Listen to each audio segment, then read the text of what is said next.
Let me just wipe the camera so you can see me better and I can see you better. Water Goddess, bright and early for you. Good day all. So these are the topics, various topics we're going to be discussing today, my friends and strangers and people who are just coming by, people who are just scrolling on the TikTok today. Something funny, which I was just in as I was just waiting for my own life to... Girl, Water Goddess, your dog woke you up at 6. I can't remember the last time that I slept in past 6 because my dogs wake me up. I'm actually sitting some dogs as well at the moment. Let me show you. Come here, sweetie. I'm sitting my neighbour's dog and my other neighbour's dog is also out there. And this morning, where I live, there's a farm opposite and a dog escaped. It managed to break free from its lead. I look down at my front gate. I see 2 stray dogs at my front gate. One of them is the mother to the dog that I've got now. And then there was a strange dog that I couldn't even see because it was so dark, and they were both looking in my gate. I said, what the hell's going on? Because all the dogs in the area were... My dog's yapping, this dog yapping, the farm dog's yapping, the street dog's yapping. I said, shut up. I went outside, I tried to catch the dog, but the dog was almost like a ghost. Because the lead was so long, I tried to grab the lead and the dog just disappeared into the distance. And I don't even know what that dog is or who that dog is or where that dog came from. I went back to sleep. I was thinking about that dog. It must have been an hour or so that went by. That dog came back again. Same situation. All the dogs barking. And it was just a ruckus. I swear, it must have been about 15 dogs around here. All because the farm opposite, they always have puppies as well. So there's little babies, and then there's the adult dogs, and then there's the teenage dogs. And oh my God, so girl, I can relate. But last night I did not sleep well at all. I sleep with earplugs in as well, but I can still hear all the nonsense. What's that word I like? There's a word, cacophony. It was a cacophony of dog barking. Yeah, I did lose it. I was a bit too tired to lose it. Hi, Sports Deck. Good to see you. I was a bit too tired to lose it. But that was my morning. Twice they bloody woke me up. And I even said to my neighbour, I would love it if I could just sleep until like 9 a.m. my local time. That would be lovely. I don't remember the last time I've slept past then. I don't know. The good thing is my neighbours are coming back today, so I just have to feed them breakfast and dinner, and then I can just give the dogs back. But honestly, I love them and I've missed having small dogs around. So having this little girl here is so lovely for me. It's given me real nostalgia for when I had my 3 little babies, because having bigger dogs now, I'm getting used to it. So it's okay. But anyway, let's introduce the topics for today, my friends. Topic 1. Why are white people suddenly turning to Christianity? I know we've all seen this and recognized this, but I want to discuss why. Why are they doing this? What is the reason? Why are they pretending that all of a sudden there is this being called God that exists and Jesus is somebody that they need to turn to for guidance? Why is this happening all of a sudden? That's my question. Second question, why are white people so afraid of black people and Muslims? Why? They're always so afraid. I literally had a topic before saying why are white people basically afraid of everything? But we obviously have seen they've been very afraid of black people and Muslims. Kat, yes, they think Jesus was white. Every time I see a picture of white Jesus on TikTok or wherever, I'm just like, why is your Jesus still white? Why have you got pictures of white Jesus? Why is your Jesus white? Why does he look like he was from like Sweden or Scotland or something? Why does he look like that? Why does he look like that? Come on, Let's use our critical thinking skills. Next question. Why are white people blaming their failure on racism? Oh, like I was mentioning before I got distracted. I was in a live this morning. This white boy who's like, yeah, you know how they're saying a lot of the time, oh, black people could be racist. Black people could be racist. Like, explain it. Because again, what they do is they go to their dictionary definition and say, well, all racists can experience racism. But they don't actually look at the usage and see that only examples of white people being racist towards other races are there. They just look at the first part and they don't look at the rest of it. White people are the ones that created race and racism and now trying to blame racism for their failure as people. It's fucking embarrassing. It's so embarrassing. And you see how white people now are like, we were slaves too. And you notice that they weren't talking about being slaves until we started talking about being slaves. They weren't talking about racism until we were talking about experiencing racism. All they do is just copy everything of what we do, because they have no individual thoughts, no new feelings, no new ideas, so they just copy everything about us. Melanie, you're so far from failures. Tell us about everything that you've achieved personally, Melanie. And Melanie, I always try to invite you onto my panel, but you refused. I know what time it is there in the morning. You've got time, you're not at work yet. Why don't you come up and let us hear your voice and all of the things that you've achieved yourself personally, Melanie. And also, as a tribe, because I've been asking you many times, but you haven't accepted my invite yet. So, you know, put some money where your mouth is, Melanie9777, and tell us all about these amazing things you've achieved, and tell everybody here how you're not failures. Because saying that you're not a failure doesn't make you not a failure. Next question. Why are white men so weak towards other white men? Have you guys noticed this? White men don't stand up against other white men. They don't. I've been on this platform for quite some time now and having many conversations. And here's me sitting here with my confidence and being bold as brass. And I even get white men here telling me that they're cowards. It's pathetic, it's embarrassing.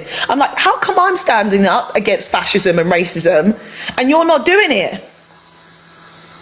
Because they're afraid.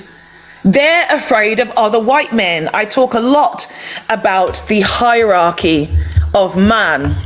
Let me get it actually, because I need to put it into words, because I talk about the first two and then it just kind of trails off a little bit. But let me get the hierarchy, because white people always really wanted to put everybody in hierarchies to understand, and in their own insecurity do that. They did that by race, they did it by gender, they did it by putting different men, they did it by class. You know, this is how white people function in insecurity. So you got alpha at the top, beta, next delta, gamma, omega, and then you have sigma that lies just on the outside of the alpha, and the sigma is the leader and also has the ability to have better relationships with women, because he also feels like he doesn't need to overexert himself. He's got more confidence in himself. So that's where this sigma lies, outside of the hierarchy. So my question is, why are white men so weak towards other white men? Like, it's bloody embarrassing.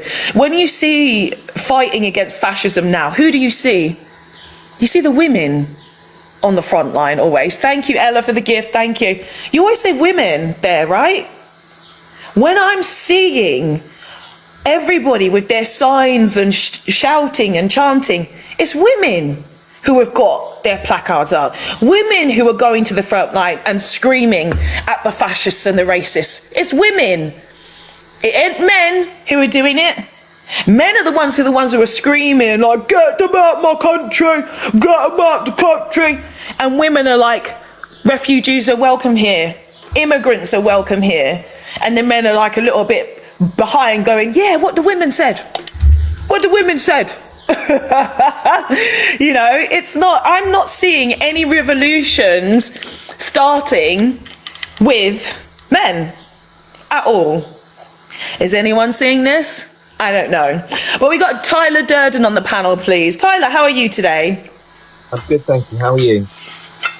I'm lovely, thank you. So these are my topics today. Pardon? You're looking beautiful, by the way. Thank you very much for the compliment. Really appreciate that. Thank you. So these are the topics. I'm going to just introduce the last two because I haven't introduced them yet, and then you can tell me which topics you would like to discuss with me here. So the next one is, why are white people ruining things for everyone? The other one is, why are white people getting killed by the universe? It's a topic that I had specifically a few days ago, and we discussed that one in depth. And also, yes, your volume is a bit low, Tyler. Could you increase your volume a little bit? I don't know if you've got a phone cover on or if you're not close enough to your microphone. Can you hear me now? That's better. Yes, that's much better. So what would you like to add, please?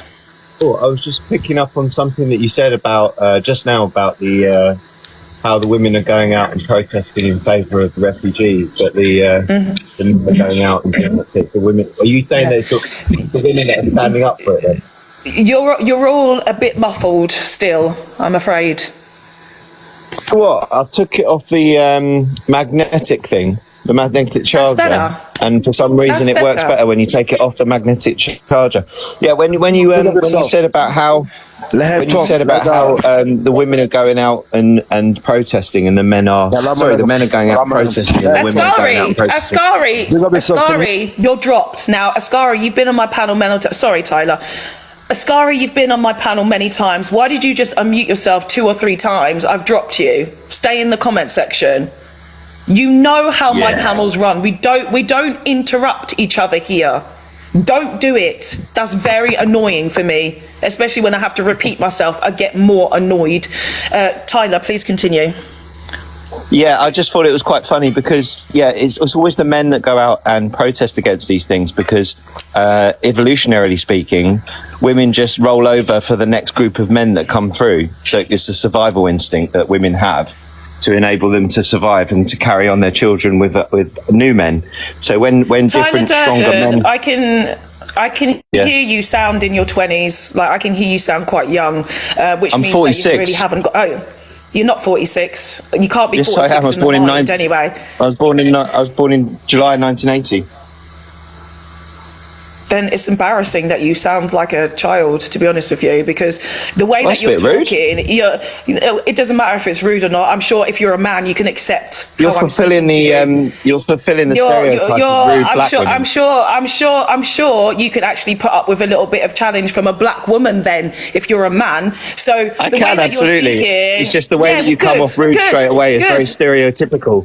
Yeah, exactly. You're fulfilling the stereotype. And your fragility is now talking about me and my personality, right? So this is your own white fragility. Let's talk about what you've just discussed. You were making a personal comment about my age. Listen, your age is because you do sound young. So you can get a personal comment back then, can't you? Your voice sounds young. You don't like the personal comments. In the comment section, does his voice sound young? Yes or no? Does his voice sound young? Well, I appreciate that. Does his voice sound young? I appreciate it sounds that. young. Thank you. I'll take it as a compliment.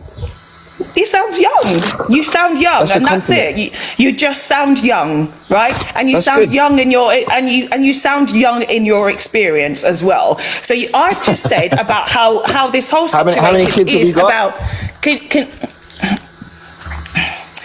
Let's stick to the topic, Tyler, if you're able. You're telling me you're 46. If you can actually stick to the topic, let's see, right? I said that women have been on the front line in terms of their activism towards the opposition of fascism and racism. And you didn't even stick to that topic at all. You said women are rolling over and having babies. Exactly, Christian. What has babies got to do with anything? Let's stick to the topic, life experience means if you have kids, doesn't it? Why are you interrupting, Tyler? I'm trying to get you and your mind to stick on the topic. You're telling me that you're 46. You're speaking English like I'm speaking English. The topic is about activism, Tyler. That is what we're discussing here right now. I think it's ironic. Let me speak then. I don't need to let you speak. Tyler, no, you're dropped because you can't even stick on the topic, man. You can't even stick on the topic. How am I going to have a conversation with you about this if you can't stick on the topic and you're just so interested in your Neanderthal brain running away with you? Women don't have kids. Women have to run. What the fuck has that got to do with fighting racism and fascism? What does that have to do with racism and fascism? Nothing. And you're not even understanding what we're talking about. Ian, you're a Neanderthal. You're doing that copy and paste thing which white people do while you're in a white person's country. People in the comment section, can you correct Ian? Correct him and tell him exactly that he is doing the copy and paste shit which white people do. Make assumptions. You make assumptions. You only have your own narrative in your mind and you're not able to have actual real human conversation with people. Right, we've got Raphael next, please. Raphael, how are you? Well, first of all, good morning. I'm feeling well. Well, I just woke up, so it hasn't changed much. Good day Hope to you're you. doing well. And just to say, I probably also sound young, like I think it was Tyler, because I am young. I'm 23. The topic Your voice sounds more mature. Your voice sounds more mature. Thank you, Bob, for that. Yeah, well, your voice sounds more mature. It was the sound of his voice, and coupled with what he was saying, he sounded like he didn't have much experience about much. It was just very much stuck into this old let me ask you something. Problem. I've been First of all, Raphael, 1 minute. So sorry. we're going to so we need to talk about the topics here. So please, can you pick a topic to discuss, and then we can have a conversation around that based on anything else that you have on your mind. Okay, so for the second topic, when it comes to being afraid of black and Muslims, like I'm not afraid of black, but I am afraid of Muslims. And to justify, just look what Muslims did, the immigrants under Angela Merkel in Germany, what they've done to Germany. With her policy of letting them in, like without any strong checkings about them, about their reasoning, about their history, what they've done to in their countries and everything. What have they done to Germany? What have they done? What have they done to Germany? A lot of terrorist attacks, a lot Like of damaging a lot of damaging the cities, like in Munich, for example. When they come, a few times we come to malls, the shopping malls, and they entered and killed a lot of people without any special reason. How many? For People? And for example, when did this happen? Well, approximately, definitely in the last 10 years. That's for sure. So you're telling me, hold on a minute, Raphael, 1 minute, Raphael. Okay, so you said in the last 10 years, you said that Muslims have come to ruin Germany. You said there's a lot of terrorist attacks, and you're struggling to mention one that happened in the last 10 years.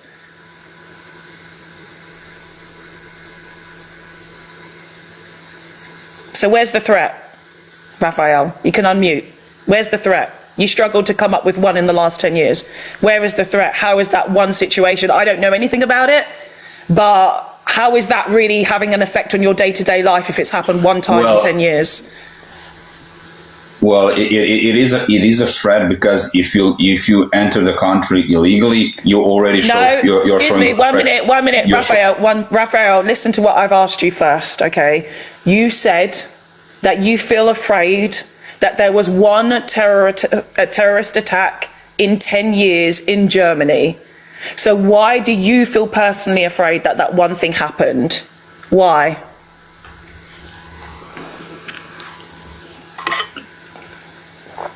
Could you repeat the first part? Sorry. Yeah. You said that there was one terrorist attack in 10 years in Germany. So why are you still scared? Well, because you never know what can happen again. So do you walk around your whole everyday life afraid? Funny thing is, for example. Go on. And funny thing is, like you will not see something like that being done by someone who entered the country legally. You will never see that. Only people who came in the country illegally will do that. That's how. Where is your proof of this? Where is your proof? Well, proof of this is, for example. That's no proof. Okay, so Basabum have said that there's been many attacks. They've said there's been 5, okay, since 2016, 5 in Germany. I'm sure, Basabum, I'm just going to ask you that question. Do you mean in Germany? 5 since 2016? Yes, that's what you've said, 5. Okay, so now you basically have a generation of men who are very afraid of other men, right? Because I've moved to a Muslim country. I'm not afraid. So you, in your 20s, are afraid of other men. That's what you're telling me. And you're telling me as a black person, as a Nigerian person who's had constant invasions by white people, that we should be sitting around afraid. We're not afraid. We move on, we make our money, we move countries, we integrate, we do all these things. As immigrants and descendants of immigrants, we've never sat around scared of oppressors or the colonizers coming to harm us in our lands. But you're telling me you're sitting in Germany as a 20-something-year-old scared of Muslims because you mentioned one terrorist attack in 10 years. Are you not embarrassed?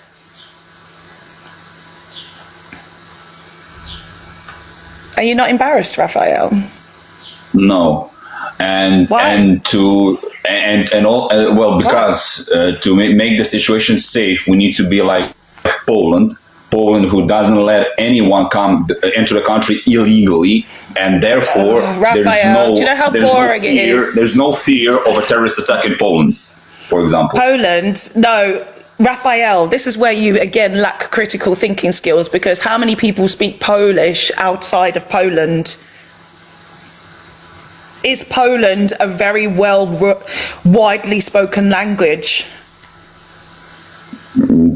The language doesn't have to be connected to the safety of the country. Raphael, why is it so difficult for you young boys to think and answer just direct questions? Real simple. Is Polish a widely spoken language internationally? Yes or no? It's not a widely spoken language, but how does it make sense to like?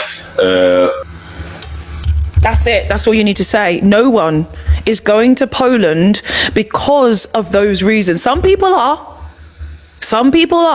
But we are very aware that immigrants and descendants of immigrants and asylum seekers are going to somewhere where they can adapt to the culture faster, which are places like eventually England. They're going to places like France, because guess what? France did colonization. The UK did colonization. And at the same time, these countries still take such a low amount of asylum seekers. So again, Raphael, all you just need to say is that you're a very weak boy that is afraid of other white men, weak men, brown men, black men. You are afraid. Women out here, we ain't afraid of this shit. Like I said to that previous young boy, even though he said he was 46, he sounded like a child. What black women, white women, brown women, we are on the front line fighting against fascism and racism and saying refugees are welcome here, asylum seekers are welcome here, immigrants are welcome here. But little boys like you, Raphael, are saying, I'm afraid of them. I'm so afraid of them because there was one terrorist attack in 10 years.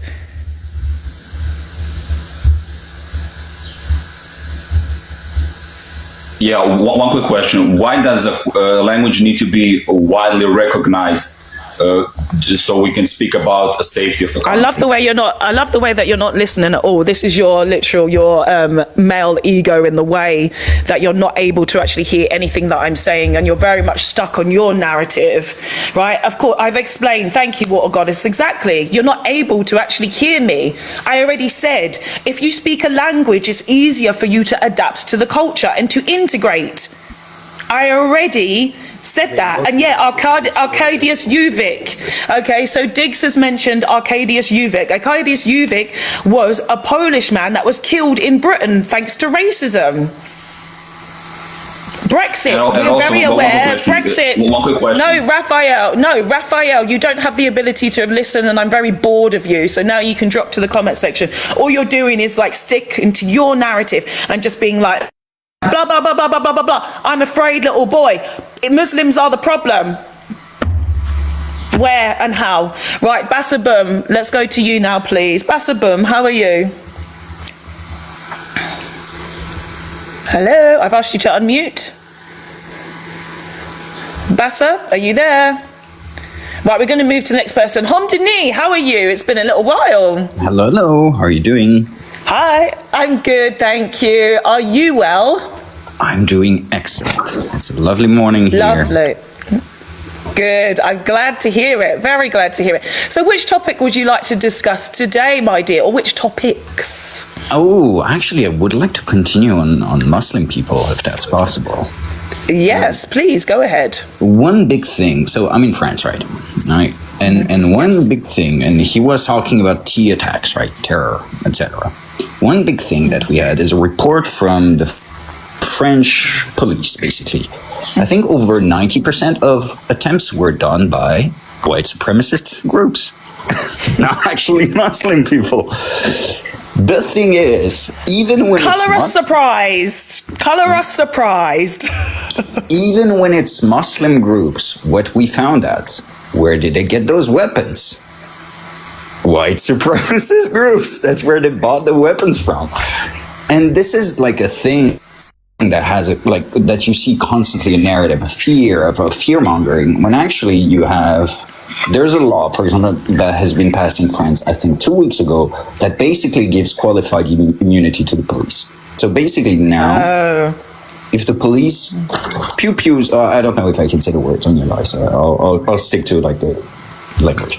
So if the police pew someone, you have to prove, if you're still alive, that actually the police was at fault, because now they're presumed to have legitimate defense. Jesus. And exactly, done by the far right, pushed by the far right. Now we already have videos online where the police someone just ran from like a random stop and check, right? The police just gets the gun out and boom, boom, boom, boom. Like, you have an absurd amount of violence that is created by the state in order to crack down on people, not just black and brown people, not just black and brown bodies, yes, but also white bodies. Yes. And your concern is that something that happened twice in the past 3 decades, maybe 3 times, this is your concern.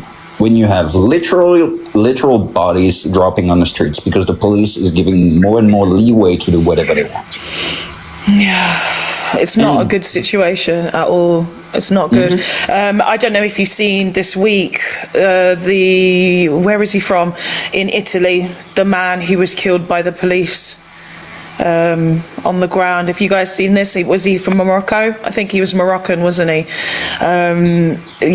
Killed by 2 policemen by just putting him to the floor. Of course, I still have my hashtag here about Yves Tequila. Same situation, except it was with 6 security guards. No arrests.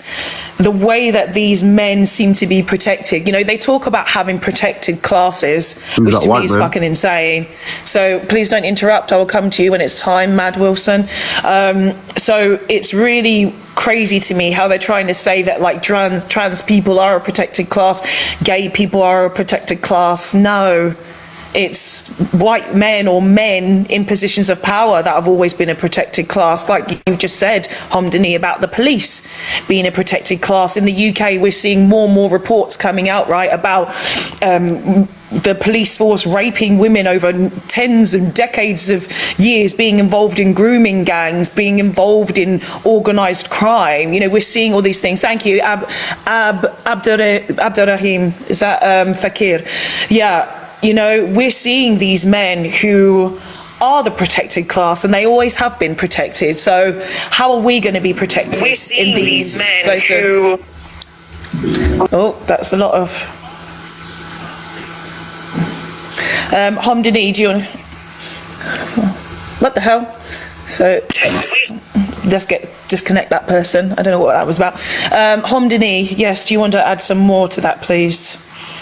Absolutely, and what we see is that at the same time, there are people who's like, we need to take our country country back when at the same time the people voting those laws are specifically colluding with international foreign interests. So, for example, the party that I'm talking about in France they appeared in a file called Epstein.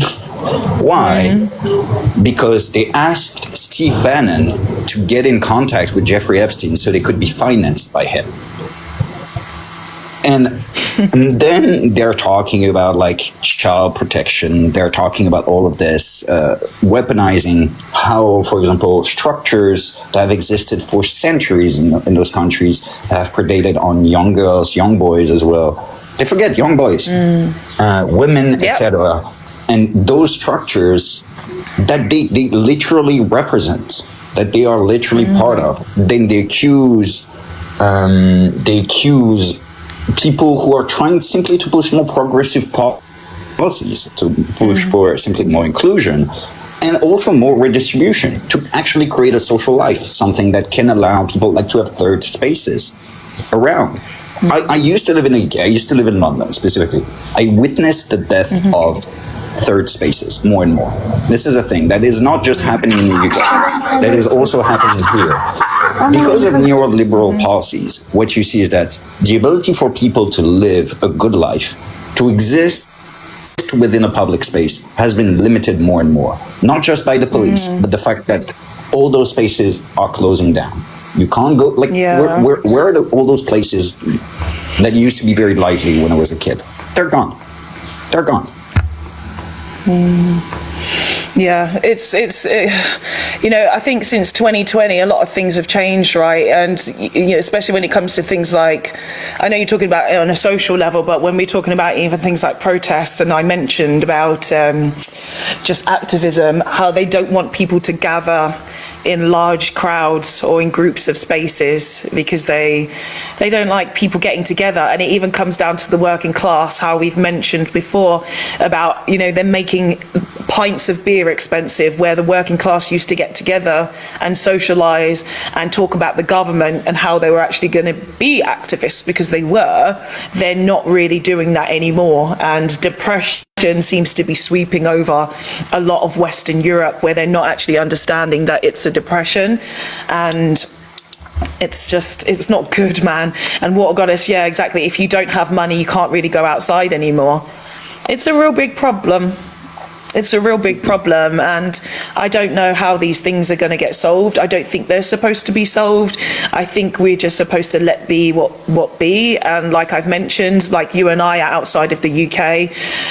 I know that you've of course mentioned about things in France, but I think those of us who are supposed to be around and be a part of it are supposed to, and those who are supposed to be outside are supposed to be the ones to shed light on these situations, so that those in the inside can do something about it. I think that's how it's meant to be. Absolutely. Are there any more points you want to add before I move to Bob?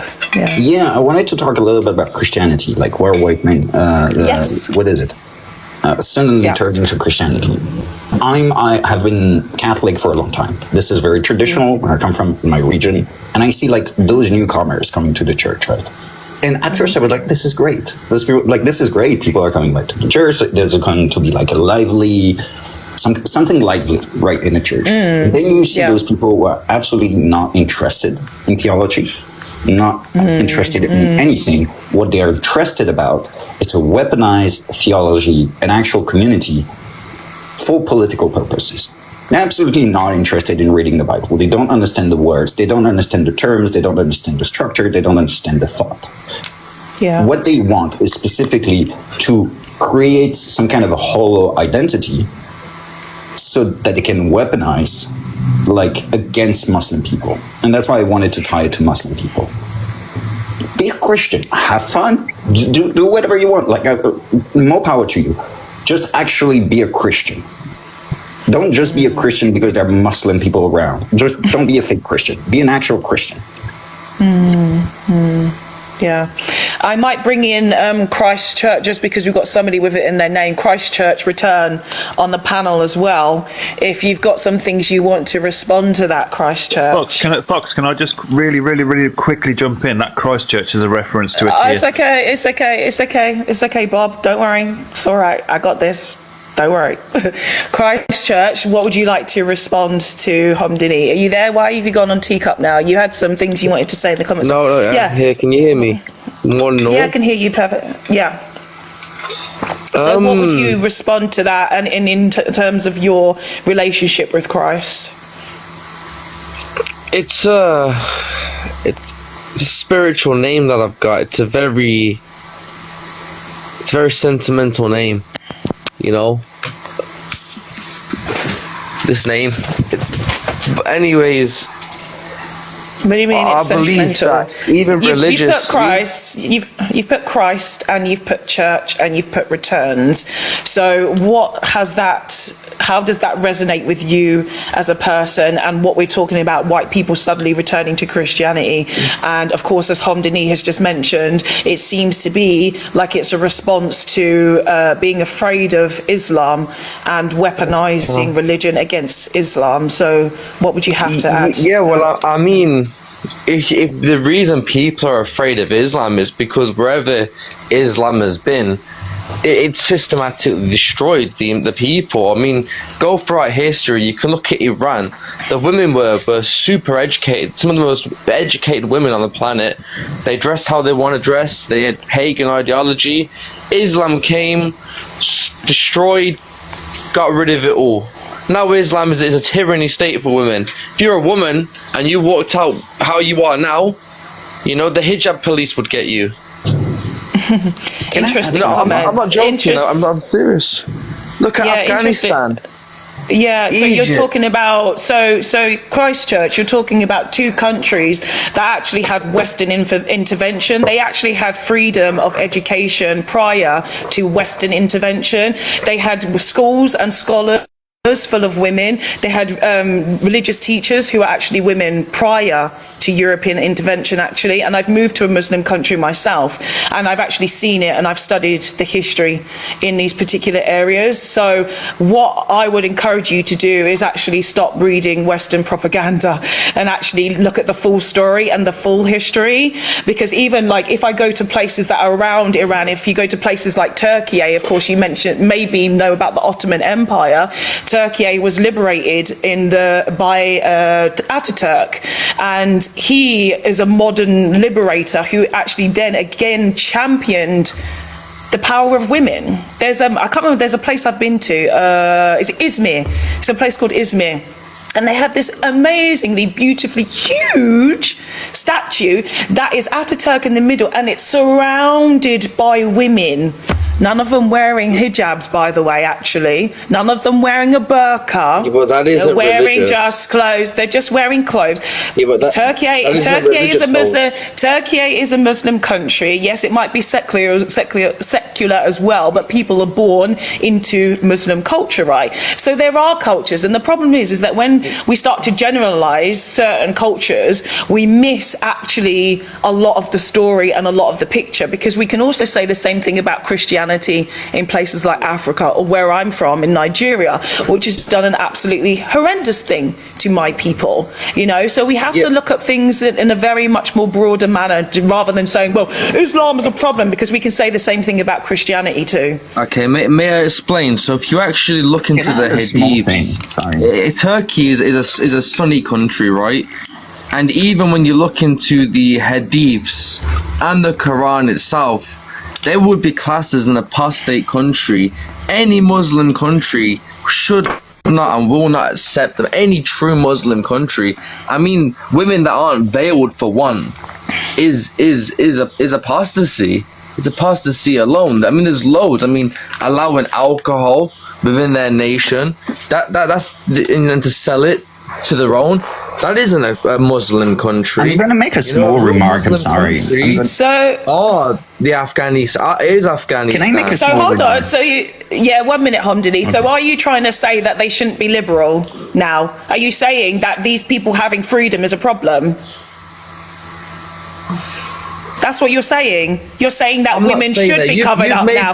And you're saying now that people can't drink alcohol now. But in these countries, they're more controlled about things, and they're not actually out in the streets like they are in Europe, with having inability to control alcohol and inability to control themselves. That's Western culture. 1 second. You've made the claim that Turkey, modern Constantinople, is a Muslim country. I said a modern Muslim country. Modern But Muslim. it's not. It's not. They don't follow Islam. Okay, we're It cannot yeah, be but the thing Islamic country. is, we're As going a for- bit too far away from the point. Okay, the fact of the I'll matter get is, into they're the still point. Muslim. They're still Muslim. They're still born as Muslim, and yes, they might be. Like I said, they were secular. I've said this already. Okay, And you have countries, even places like Kosovo, which I just learnt recently, is they're not Muslim country. But again, you can get born into Muslim countries, and you don't have to necessarily go to mosque, and you don't. But then people do things like Ramadan, right? They still actually practice these cultural and they're not religious Muslims. times. Yeah, exactly. People pick and Yeah, choose. they're It's not the same. Muslims. It's the same that you say that UK is a Christian country, and it's not. Again, it's the same I agree. thing. It's not. It I is agree. secular. It's not a Christian country. And if they So were what's a the Christian argument? country, So what's the argument? okay, What okay, is but the point argument? is, this. Why I won't get into the point. Why are people so afraid of blacks and Muslims? Maybe because Yeah. since 9/11, there's been over 60,000 T attacks on the West. You know, you can roll your eyes all you want. If we're all equal, if we're all Afghanistan and Africa, why don't you fix your own nations and go back home? Oh my God! You see fucking the way that these people vermin make to the things up west. in their head. They have to make things how- up in their what- mind. that's what this Okay, multiculturalism is gonna Hamdani, do you want to respond now? Because after we've heard that stupid who just He's said that proving they my make up. point. He's proving my point. It's like I was like, okay, actually, you're a Christian. You should want to spread the good word. Like not you're a a Christian, Christian. and the I'm thing not a you Christian. jump to is literally talking about Islam. Like I'm not if a you're Christian. Christian, you would like to. I'm not. Just a second. Don't worry. If you're Christian, what you would have wanted to do is actually talk about Christianity, talk about Jesus. I'm not a Christian. Wait. Oh, you don't care about Christianity? Tom, he isn't a No, Christian because his name is in reference to a T attack. That's what his name's in reference Oh, to. okay. He's not So a you Christian. you just don't care about Christianity. But why do you care about Islam then? Why do you care about Why? religion in the first Because place? you destroy people's cultures. it? My white people. I literally fellow white explained like people about should live amongst neoliberal their own. policies just a second. But I used to be a Christian. I used to be a literally Christian. explain. Wait. I literally explained something about neoliberal policies, how they've destroyed Western third spaces, how they've destroyed like cultural practices that have existed for centuries. That was done not by brown and black people, not by Muslim people, but by very rich white people, very rich white men who are in government, and for a reason I don't know. You seem to be angry at a kebab shop. I don't know why. Like this is what is happening. This is Okay, Hami, incredibly right? silly. You're a Christian, right? Why were the 12 tribes of Judea a thing? Why What, were they sorry? a thing? You're a Christian. I'll talk about Christianity. Why was the 12 tribes of Judea a thing? Do you want me to talk about the 12 tribes of Israel? I Why don't were they all? understand. Why were they all segregated? Why was that? Because it was an ancient society with very strong castes and classes. Is that what you're talking I'm about? sorry, Because that would've been war. I just got to pick this up 1 second. Hermit Sapien has just sent you a Turkish kebab, Hamdani. That's bloody brilliant. You know, if you look at the story of Insane. Gomorrah. Look at I'm the story actually- of I've become Gomorrah, Turkish the fall kebab. of Babylon. You know, these are all. Hamdani, do you want to finish your point? Do you want to finish your point, Hamdani? Christ, can you just wait for him to respond? Because then we can hear what the conversation is, because I can't hear anything between you two right now. Yes, do you want to just finish, proved my point. Hamdani? You Yeah. just proved my point. That's it. That's literally it. That's it. Oh, okay. Okay. Tribes of Christ. Judea were there at the time to stop people from having war. You know, the fall of Babylon, the degeneracy, and even the story of Gomorrah was because of people's influence and cultures that destroyed the indigenous culture. I mean, if you look at it said throughout you're not history, Christian. the reason people have all this confliction and anger is because people just didn't stay the fuck in their own nations. You know, you can blame the whites for slavery, you blame the Arabs for slavery against the blacks, right? But at the end of the day, if they weren't there, you wouldn't have no resentment for them. The best thing to do. How is that related is to for us to anything? be in our own nations. We can still travel, just not live in our own nations, not influence other people's nations. It's the best thing, you know. Where all this multiculturalism going to get? The Where's all this multiculturalism going to get, homie? Where's it going to get? When all you've had across the West now, right?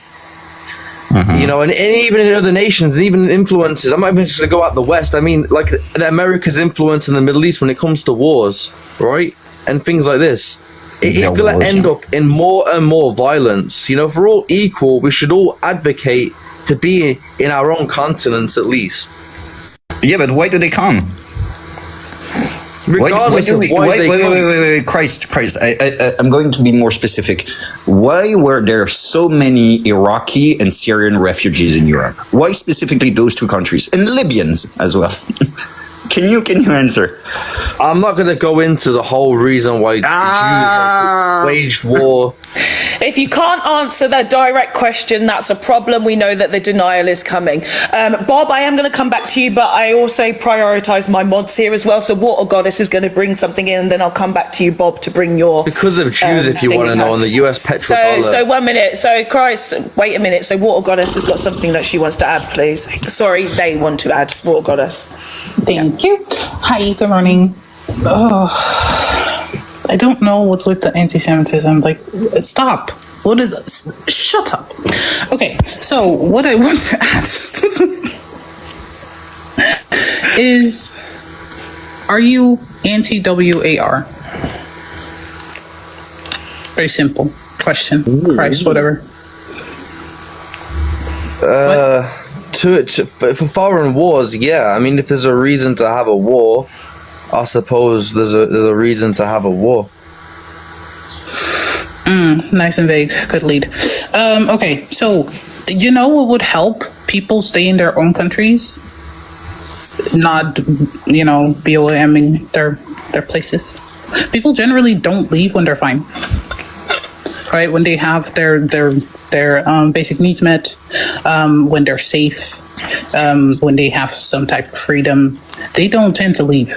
Because, you can go on a vacation, sure, but why would you leave your home with your people and your culture and your language and your food to go be somewhere where everybody kind of wants to unalive you all the time? Right? Like that dude that was just off here was so scared of Muslims because what if they do something? Because there's so many terrorist chicks. You could never survive having a vagina.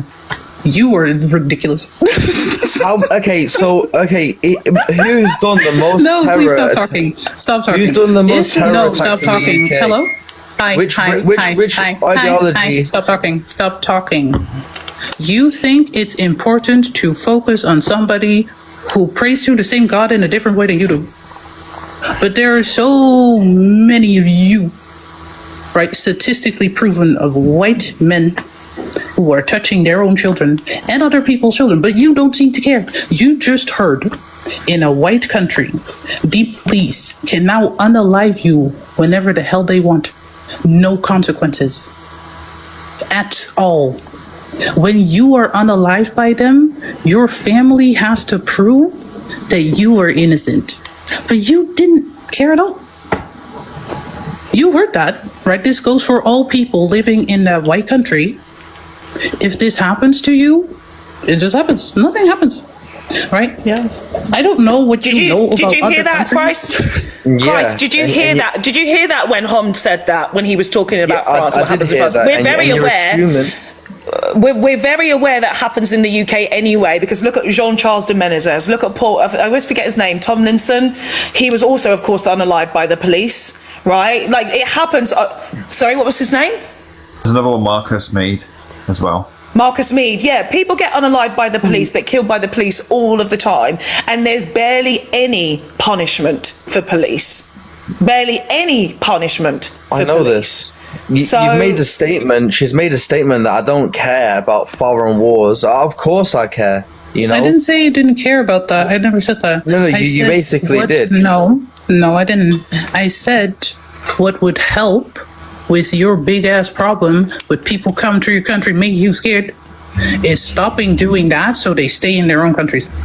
Because then they wouldn't You know, come. the reason why most of these conflictions in the Middle East has happened is because of the influence of Judaism, right? I'm not going to Again, get with into the that. what is this? Oh my God! Oh my Every God. U.S. president Oh has my been God. a white man except for Barack Obama. What does this have to do with this? No, it's not about that at all. I mean, Yes, it's about, it is. It's about the financial system. Can you please? The richest man on the planet is a white man. What are you talking about? Yeah, because we're smart. What are you talking about? It's because you're we're smart. It's smarter. because we make You know. businesses. You have created climate change, and we are now all going to unalive. You're smarter? No, this is nonsense. I mean, the climate No, change. this you is wanna just argue true. That, you No, can this is argue just true. China and India This that are is burning millions of just tons true. of e-waste. Where does this Jesus waste come Christ. from? Do you know? Oh my God! It's like you don't know anything about the planet we live on. Yeah, this is Not the at all. problem we find with the Neanderthal mind, is that they can only see part of the story and they refuse to see the whole part of the story, which makes them look like the bad guy. I'm going to bring in Bob Debates now as well. Bob, you've got something that you wanted to add, please. Oh yeah, so well, quite a few things actually. First of all, I don't need. I'm talking to you, Fox, not the person above me. That person's name is in direct reference to some mosque pew-pewings that unalive 51 people. So it's highly disrespectful that they're here and those 51 victims. So as far as I'm concerned, he's a bit of a. I'm not even going to say it because I don't want to ruin your life. So I've got nothing to say to it. So moving on. I wanted to talk about that character that I just mentioned, who got unalived, BLK man, got unalived, and to be honest, I'm sorry, Fox, I don't really want to share a panel with that person, if I'm fair. So I'm just going to mention Marcus Mead that I mentioned earlier. I think it was Marcus Mead, and the reason why I'm bringing that person up is because they're close to me, and it was police misconduct as well, and they unalived him. So it's in my area, West Marcus Mead. Anyway, Christchurch, you obviously don't care about Muslims being unalived with that name, so I'll let you explain yourself why you chose that name. It's just a name. I don't know. The internet, it's a name. I feel like So you haven't even got the minerals to admit it. You're too cowardly to admit that I'm name's not because too of the cowardly. They all went to Johannam early. There you go. There's your There you answer. go. And the See, guy I next told to you, him Fox, on the left. That's what he's all about. The guy on the left next to him. That's a So true you're a TikTok white man warrior, right there. yeah? The guy on the left's a true white man right there. Yeah. Okay. So you're a He's next to supremacist as well Vlad as the Impaler. Vlad the Impaler. what's he talking about? You I know, don't at the know. end of the day, It's not really Right. related. It's not really related to what actually Bob was asking you, Christchurch. well, he asked me why I've got that name. Yeah, he goes, but you "Oh, couldn't you're even. afraid You to can't talk even. about it." There's a reason why everybody chooses why they chose to say the name. And again, Yeah, like he's because I called you out for don't your like. weakness. I don't He's want called you out for browns your and weakness. blacks in my There you nations. go. There you go. That's simple as that. I don't want you in why our didn't you say nations. that at the start, If then? you Why didn't don't you like just say our that at the nations, start? right, and we did all these things Yeah. to you, why did you choose to be enslaved by the white Okay, man? Yahtzee. I mean, you live in Okay. a white man's nation. You live in a white man's nation. No, You she know, doesn't. you're financially enslaving yourself to a white man. No, she No, isn't. we're not. There. No, we're not. Gone. Disconnected. So again, 100% of the time, they always come out eventually. And yeah, everybody knows I moved to a Muslim country. I'm pretty sure I told him I live in a Muslim country as You well. I did. don't You know. did, I and can't he just remember. completely disregarded. Yeah, they always ignore it all of the time because, again, the Neanderthal mind is very much stuck in this program. When you challenge them directly, they always discombobulate and then they skip so many steps and then they revert back to racism, which is honestly hilarious. Yeah, they're very, very, very, very stuck. Bob, is there anything else you want to add? Is there any other topic up there you would like to discuss today? Well, the one where it says why are white people suddenly turning to Christianity? Well, actually, in the UK, I think the numbers are falling, as they always do, and it's going to go to atheism is going to be the biggest group. But I've found on TikTok, especially, it seems like there's a lot of new Christians appearing, but they're TikTok Christians. So if you ask them anything Yes. about the Bible or anything like that, they haven't got a clue. They have not got a clue. Are you getting on your algorithm like young white men standing in the street with the Bible saying stuff, or they're sitting in their room with pictures of white Jesus around them? Like, I'm getting that, and I'm also annoyingly getting my brothers and sisters in the motherland holding pictures of white Jesus and just saying Jesus, Jesus. Like, I don't know what this algorithm is algorithming. Obviously, there's something that they want us to do and see. I'm getting a lot of NSWP people for some reason. What's NSWP? I don't know. What it is. It's basically the Austrian Painters Party. National. I get a lot of them, and they say it's something to do with weather, and that they won't admit it. So that they won't admit who they are. They'll say it's National Weather Programme. Well, what? And this again, like, they're so weak. Like, really and truly, this is the thing that is very annoying about white men. It's like, even their ancestors, their Nazi ancestors or whatever, or even I talk about the Anglo-Saxons a lot, as you know, Bob. It's like they were always with their chest. They're always like, yeah, we're this person, and yeah, we do this. Why can't they just admit it?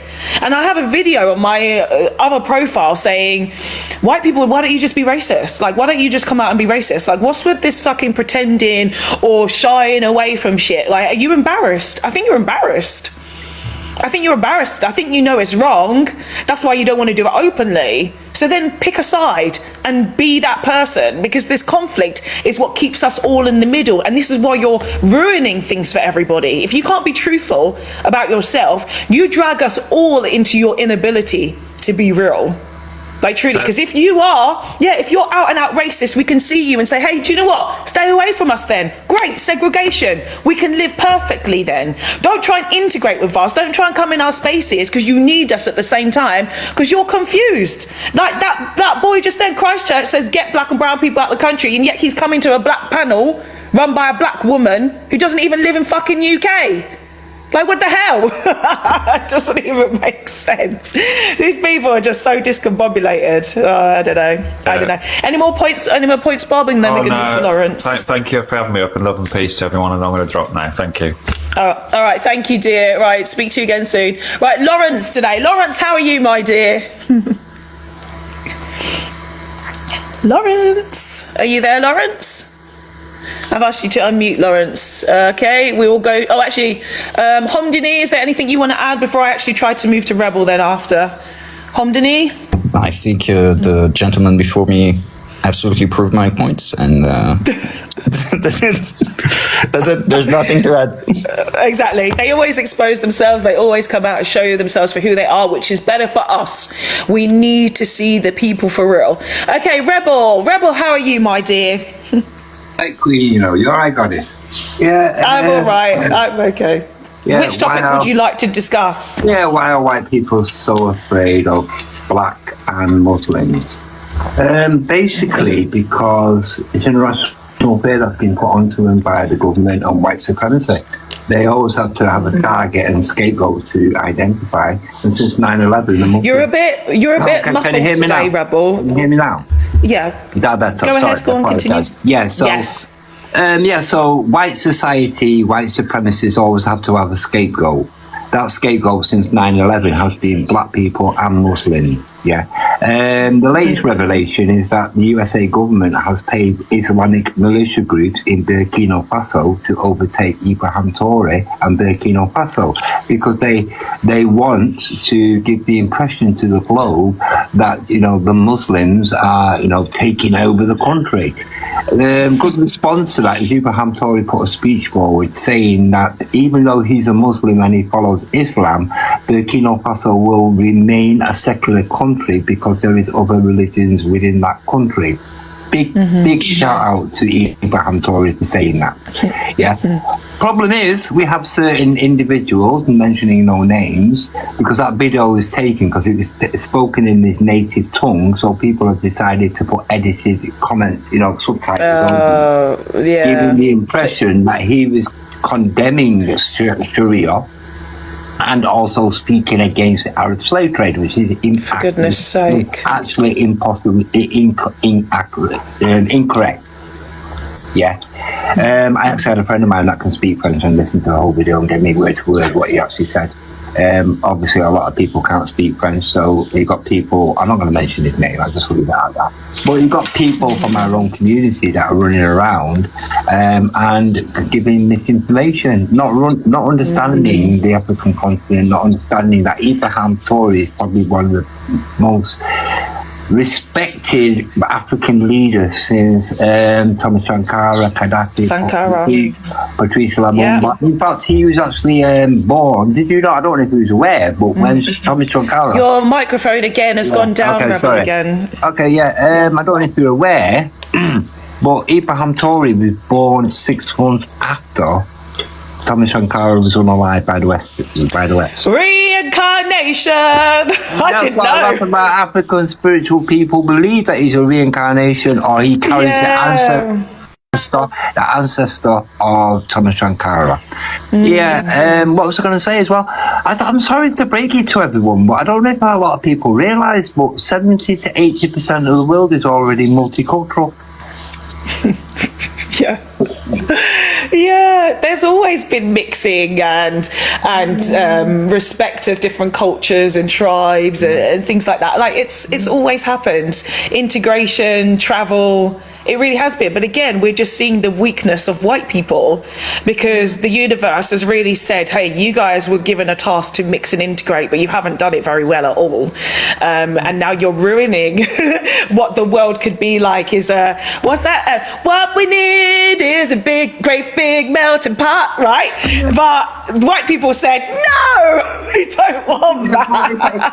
I mean, if you look at UK and look at the amount of times that it's been invaded, the Romans, the Normans, the Saxons, the Vikings, each one of them invasions brought another different form of culture. So you could technically But they were white. They looked white though. That's why they weren't afraid. Not all of them. Yeah, but they were kind of more white. They were more on the whitish side than the dark skin side. Yeah, Fox, you're forgetting Septimius Severus, the Roman Empire, who was from North Africa, and he was black, and he actually designed London. They've actually got a bust of him outside the British Museum. Yeah, interesting. But in terms of the quantity, we know we're talking about the fragile Anglo-Saxon. They are the ones that created this racial hierarchy. So when it seemed to change and it seems to get less white now, that's where their fragility is like, oh my God, we can't have this. Is that even though even though some of the words that they use are Arabic, and the religion that they follow, Christianity, is a Middle Eastern religion? Strange, isn't it? Yeah. Very strange. I mean, they actually worship the same God as the Muslims, Abrahamic God. Yeah. The only difference is the teachings around it.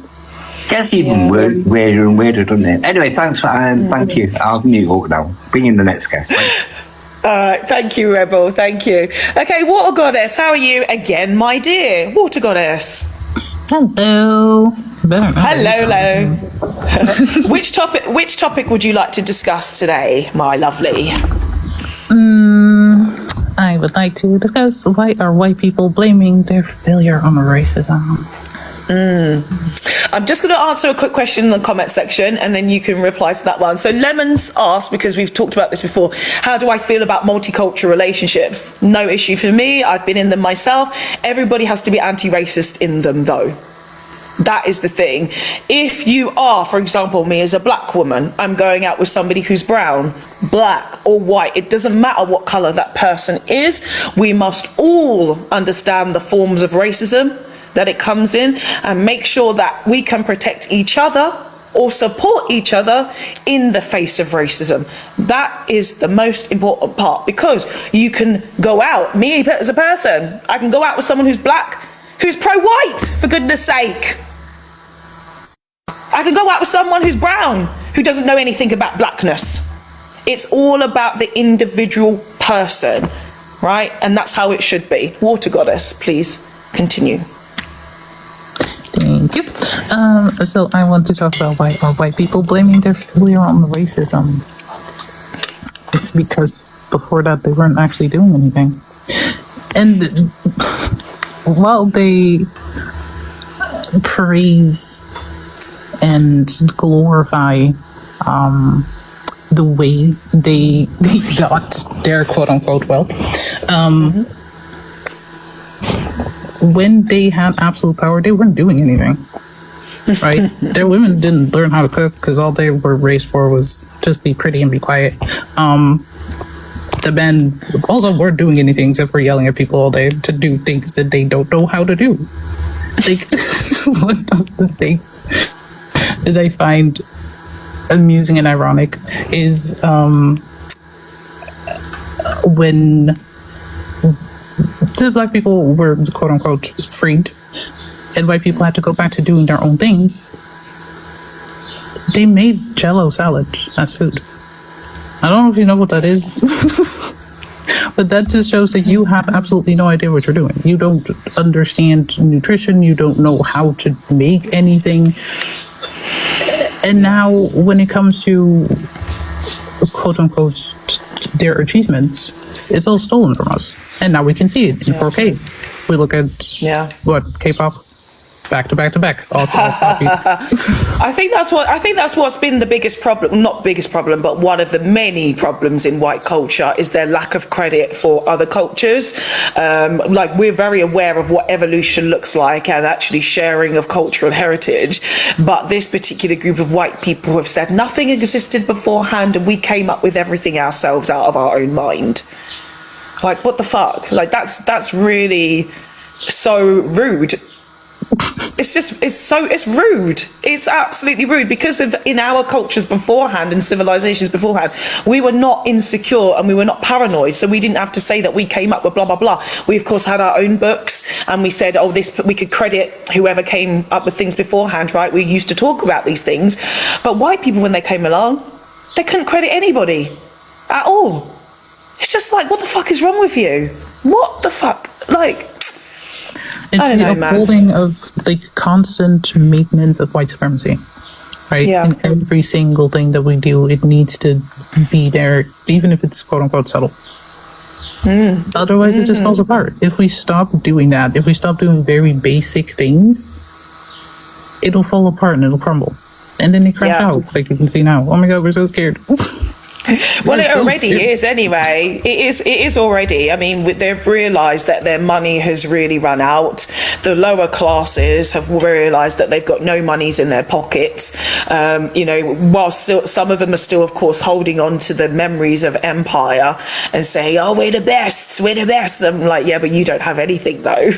And now and you're looking at anything, and we now can see that. Like you can, you can't lie anymore. Yeah, they didn't create anything. They didn't create anything, and even white people were stealing from each other. Like, they get annoyed that I credit Antonio Meucci with creating the telephone instead of Alexander Graham Bell, and they're like, "Oh, what?" I'm like, yeah, you guys thieved from each other. You thieved from everybody else, and you thieved from yourselves too. There's another thing about the steam engine. So they talk about James Watt and what's his name, Thomas. No, can't remember, the one who did the steam train. I'm like, yeah, well, you do realise if you go back to ancient Greece, they were literally talking about the Aleopile, I think it's called. I can never pronounce it correctly. So this was early inventions and how they were actually experimenting with steam and tubes and using it to open huge gates and things like that. What? So yeah, you didn't create anything. You stole. Exactly. You erased and then put your name on it. Plagiarized. That's all they are. They're a nation of plagiarizers. Because we can't have the quote unquote lesser whites take the credit for things. Needs to be white still. Like, it's so stupid. Yeah, exactly. Is there any other topics as well you want to discuss as well, Water Goddess, before I move to the next person?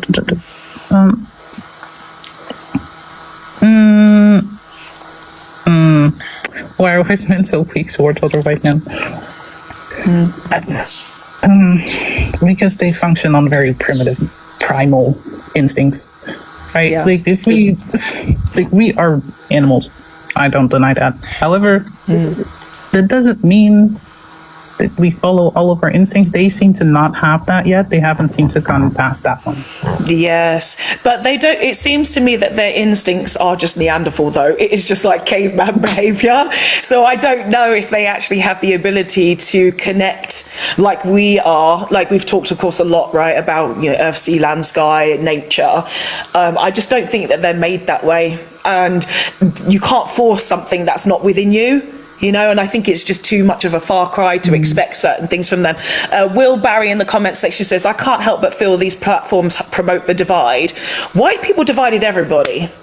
You divided us, you divided yourselves. Nobody is promoting any divide. You people did it, and we're just talking about it now. Blame yourselves for this. Someone else said, Katie Brown says, white people this, white people that. What's your problem?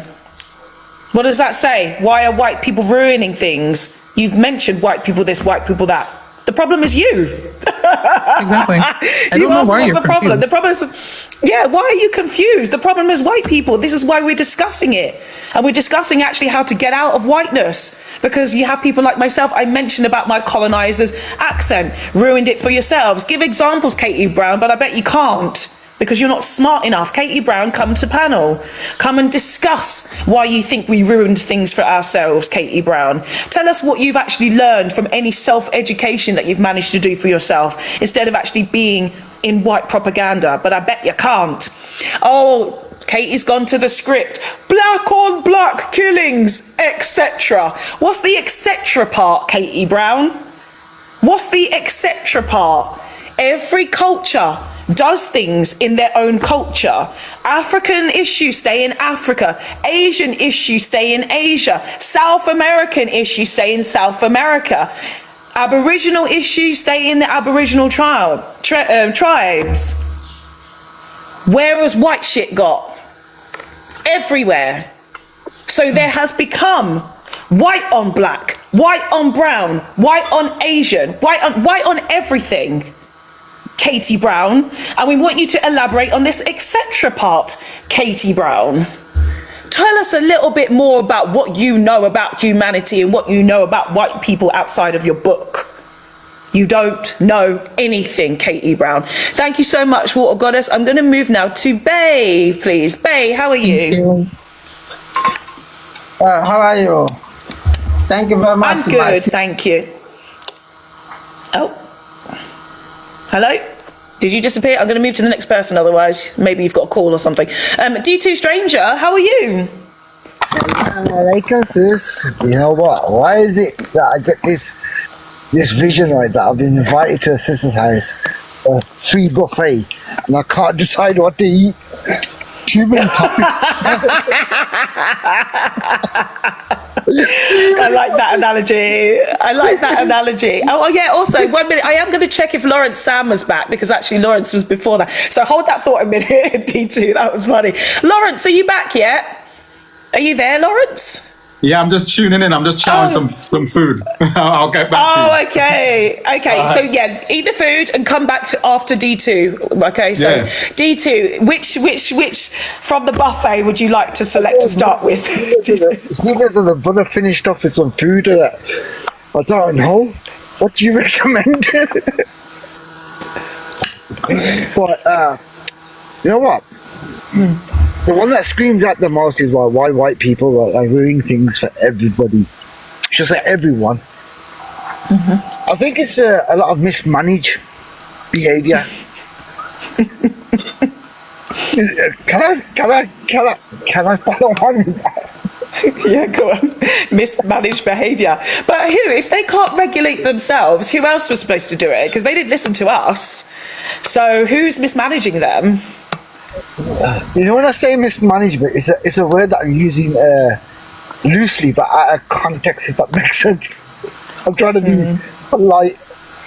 Now, what you find is that if you told me off, you should have said that, I'm going to actually base my response on how you are towards me. So I'd understand that I've got a sister telling me off something for my benefit. So I'd be grateful for that as a person. But what you find is, your microphone, it's a little bit difficult to hear you a bit, D2 Strain. You're a bit muffled. Yeah. if somebody that I respect and call a sister or see as a friend and a family was to pull me up about something that I said that was factually correct, misleading, could be deemed a little bit offensive, I'll take on board that I've got that sort of understanding that this person's saying for my benefit. So I'll take on board it and act upon it. But what you find with these white supremacy mindset, can I say that? Oh, yeah, yeah. Like this, who's got that white supremacy mindset?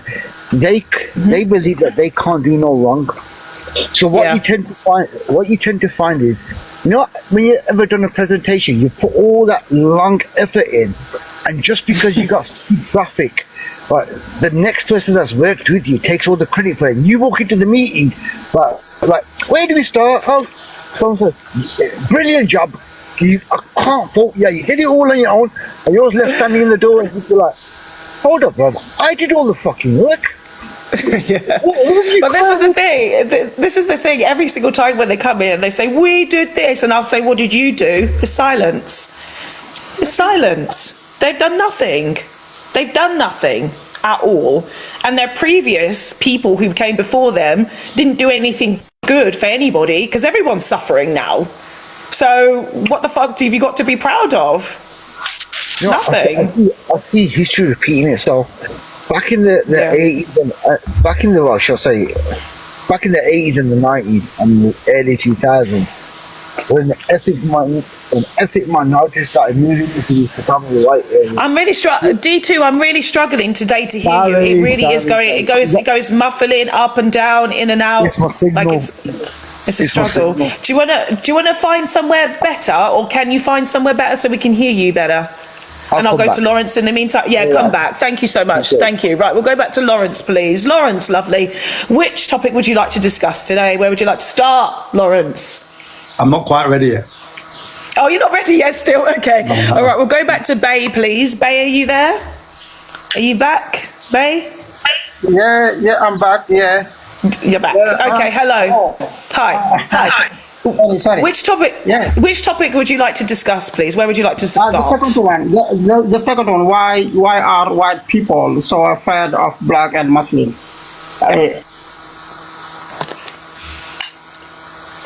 What's going on today? Bay, you start talking, then you like disappear again. Right, we're going to go to Peter in the meantime. Bay, once you get yourself together, I'll come back to you again because we like to keep things moving around here. Peter Chica. Peter, how are you? Okay. Peter. Thank you.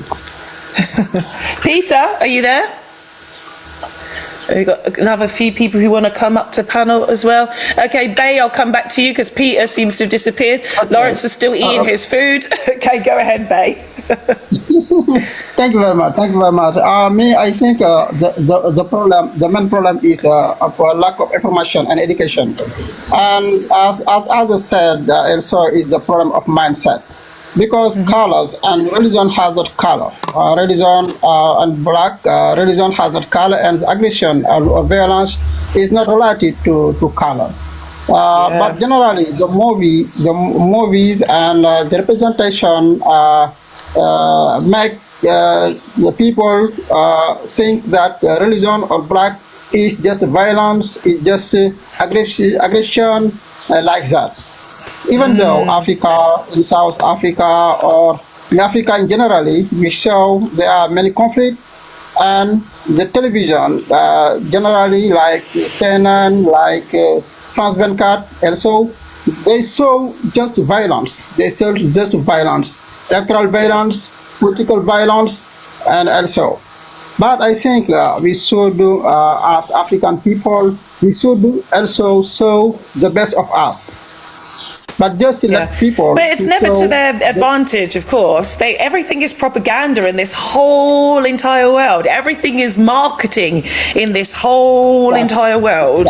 They keep, like, I literally posted a video maybe 3 days ago showing the third world UK as it is, all the poverty in areas, people sleeping in the streets, rubbish everywhere, and they got annoyed, of course, because I showed the beautiful parts of Nigeria, of Angola, Angola, of Ethiopia, you know, all of the buildings that we have, the infrastructure that we have, the clean streets that we have, the nature that we have. And of course they said, well, that's propaganda. It works both ways, bitch. Like, honestly, it works both ways. You, in your propaganda, have thought that the whole entire continent, 54 countries, because when they come here all the time, it's like, you live in mud huts. Like, that's all they keep saying all of the time. But at the same time, when you're looking, when you look, and then now we have people come here who's saying, well, you know what, I'm in Kenya and I'm looking around and there's white people everywhere again, because they always follow us wherever we go. They told us to get out of the country, go back to motherland. Okay, we go there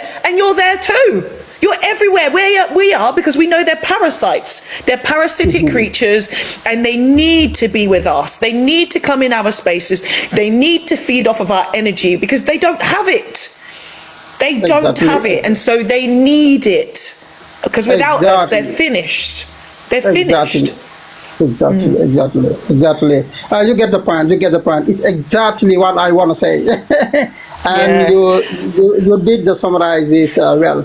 I think that's the problem. Is that the problem of lack of information and also representation, because Africa also should do marketing for Africa, you know, for black people, and so should do marketing for black people. Muslim also, because in every if you say Muslim, right now I'm in Japan. I come from Senegal and I live in Japan.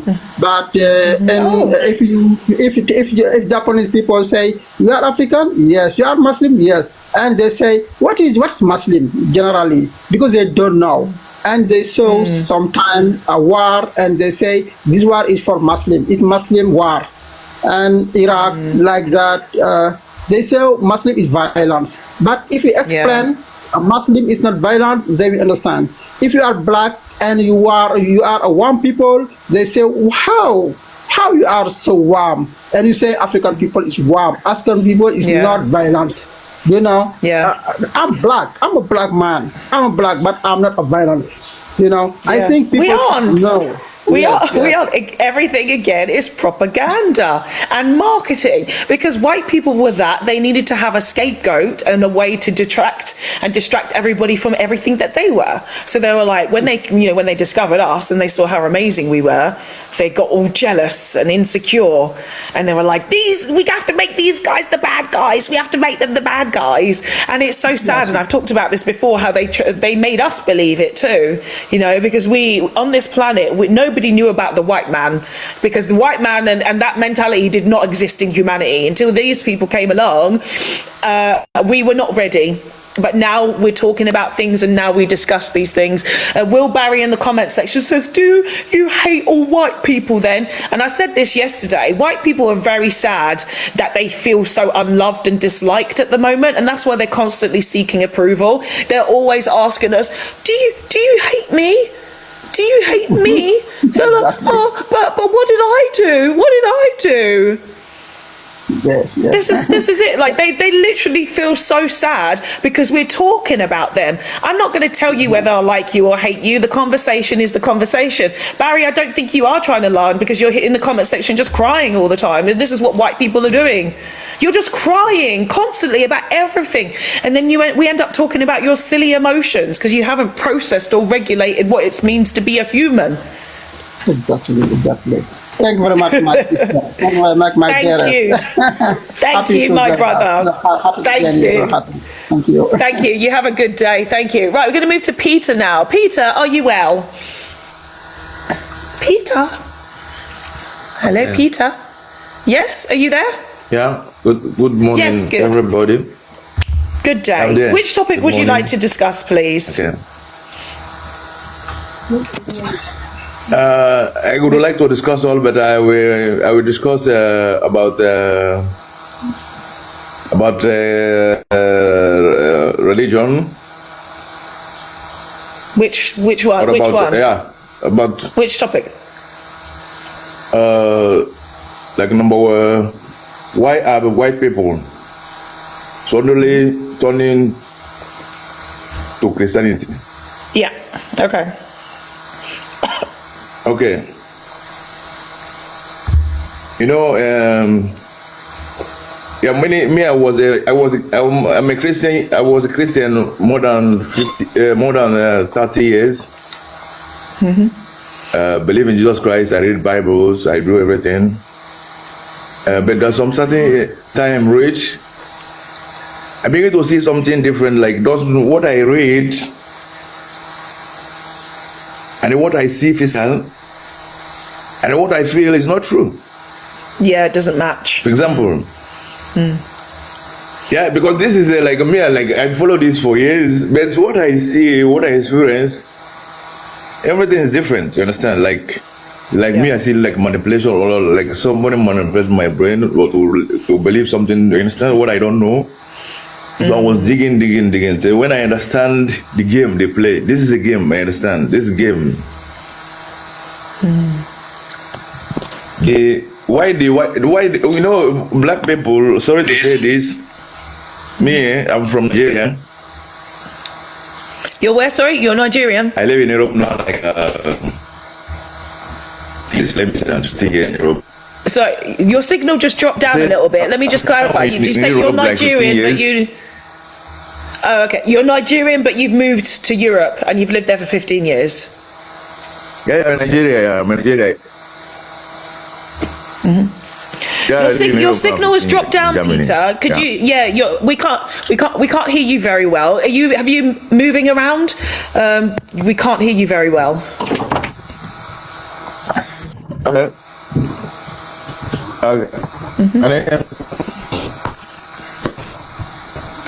No, it's dropped down. Hello? Yeah, we can't hear you at all. Still dropping down? Yeah. Hello? Yes, continue. Yeah. Yeah, go on. I can hear you now, I think. Yeah. Okay, can you hear? Okay. You know, there's something in Africa. There's something Do you we say don't you're know about Africa. Algerian or Nigerian? Are you Algerian or Nigerian? Nigeria. Yes, and you moved to Germany. Nigeria. Yeah. Yeah, well, I'm in Germany now, like 15 years. Yeah. Yeah. Okay. Yeah. But what I want to say about religion, for black people, all the religion that we follow today is like a system which they set to make us slavery forever. Yep. You know, many African people, like sometimes we talk about Europe take over Africa slavery, but Africa never know, like many Africans never know, because we don't read history, they don't teach us truth in the school. Many Africans don't know that Arab have taken Africans more than 18 million people for 100 and something years. They don't talk about that.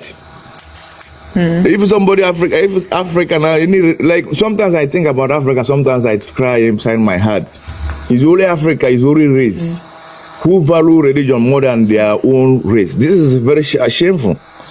Like, because Africa, what is the problem of Africa today is only religion. Like Muslim, Christian, this one divide. But you forget, before religion, you are, for example, you are Igbo. Spiritual.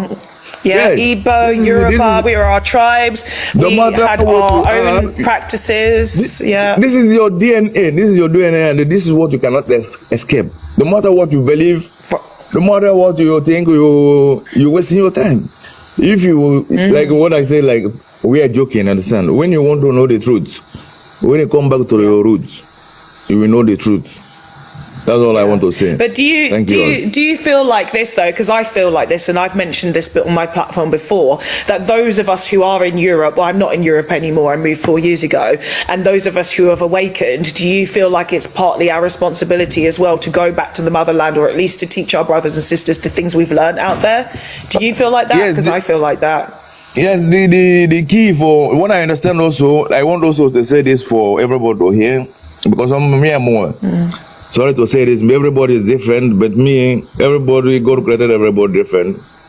But the main thing Africa need to do as a people, how to restore their spirituality. That is number one. All Africans have to come together to restore their spirituality, because spirituality controls physical, if you believe it or not.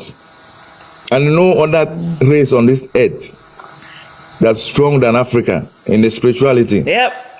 But the only thing that they brainwash us, like sometimes me, I say, like, you know, Africa is people like how God created them. Sometimes me, like for example, I don't go to school, for example. But me, I'm out of example. But what I know, or like what I know sometimes, or what I hear sometimes, it's not about school or whatever. But there's something inside you that they make you to not understand yourself. Like you're like a butterfly, like flying like a we call it mugu. Don't know left and right because you don't want to know because you follow the crowd. You understand? You follow the crowd instead of you to. Because I don't blame people. It will take me many years before my soul wake in another way. Like I'm beginning to understand different things. Yeah. But also what I want to also. And also what I want to say again also, all Africans that are here in Europe or anywhere, there's something God called us for in this journey. But I said what I know that according to what I pray for, that the time will come because this is a long time program. What now? God also will put everybody on his own duty, what they have to do because this job is done for one person, instant, not for. Exactly, it's collective.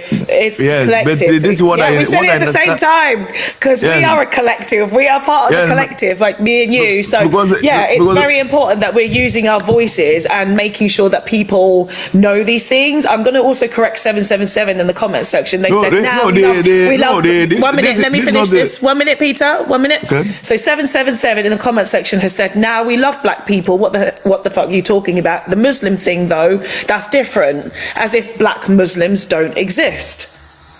Like Muslim is not a race of people, for goodness sake. Like this is the thing. When you have ignorance, 777, you don't realise that every single race of people can be every single religion. You get black Buddhists, you get white Buddhists, you get Asian Buddhists, you get black Muslims, you get white Muslims, you get brown Muslims, you get black Christians, you get white Christians, you get brown Christians. Like, what the fuck are you talking about? 777, this is your ignorance. Yeah, it says white people are afraid of black and Muslims because they are. White people have separated themselves.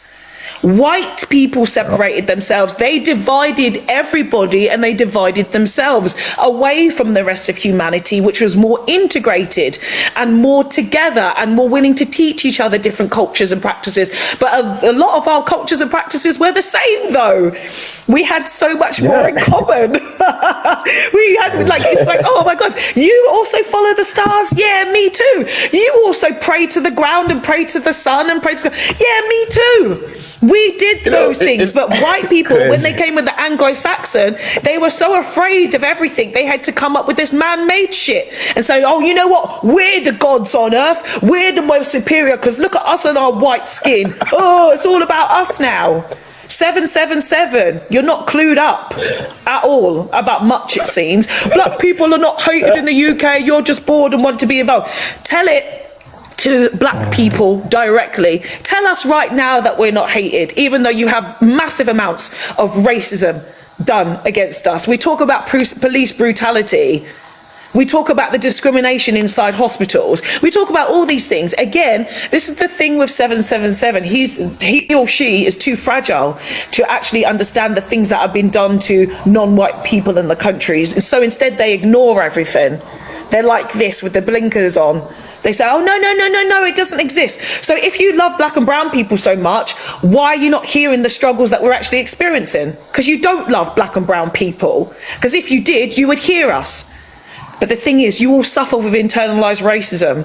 So you don't want to hear our struggles, you want to ignore them. You're anti-black, 777, in anything that you've just said. Right, Peter, I'm going to move to anti-racist mum real quick now. So thank you so much for that, Peter. Thank you, brother. Appreciate your words. Okay. Thank you. Thank you so much. Thank you. Okay, have a nice day. I want to go out now because I have to do something. Okay, bye.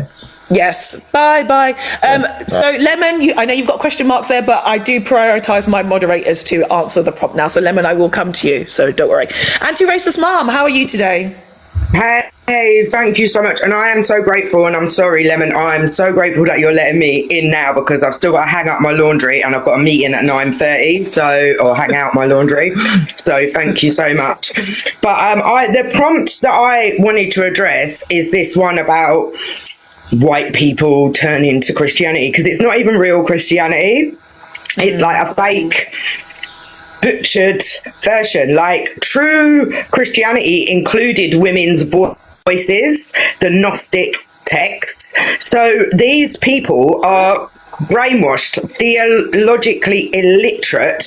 Not only are they morally illiterate, historically illiterate, scientifically illiterate, economically illiterate, and emotionally illiterate. They've latched onto a fairy tale, you know, just like that fairy tale of anti-white racism that they parrot because they're so desperate to be victims, and because they lack emotional literacy to understand the difference between hurt feelings and actual oppression.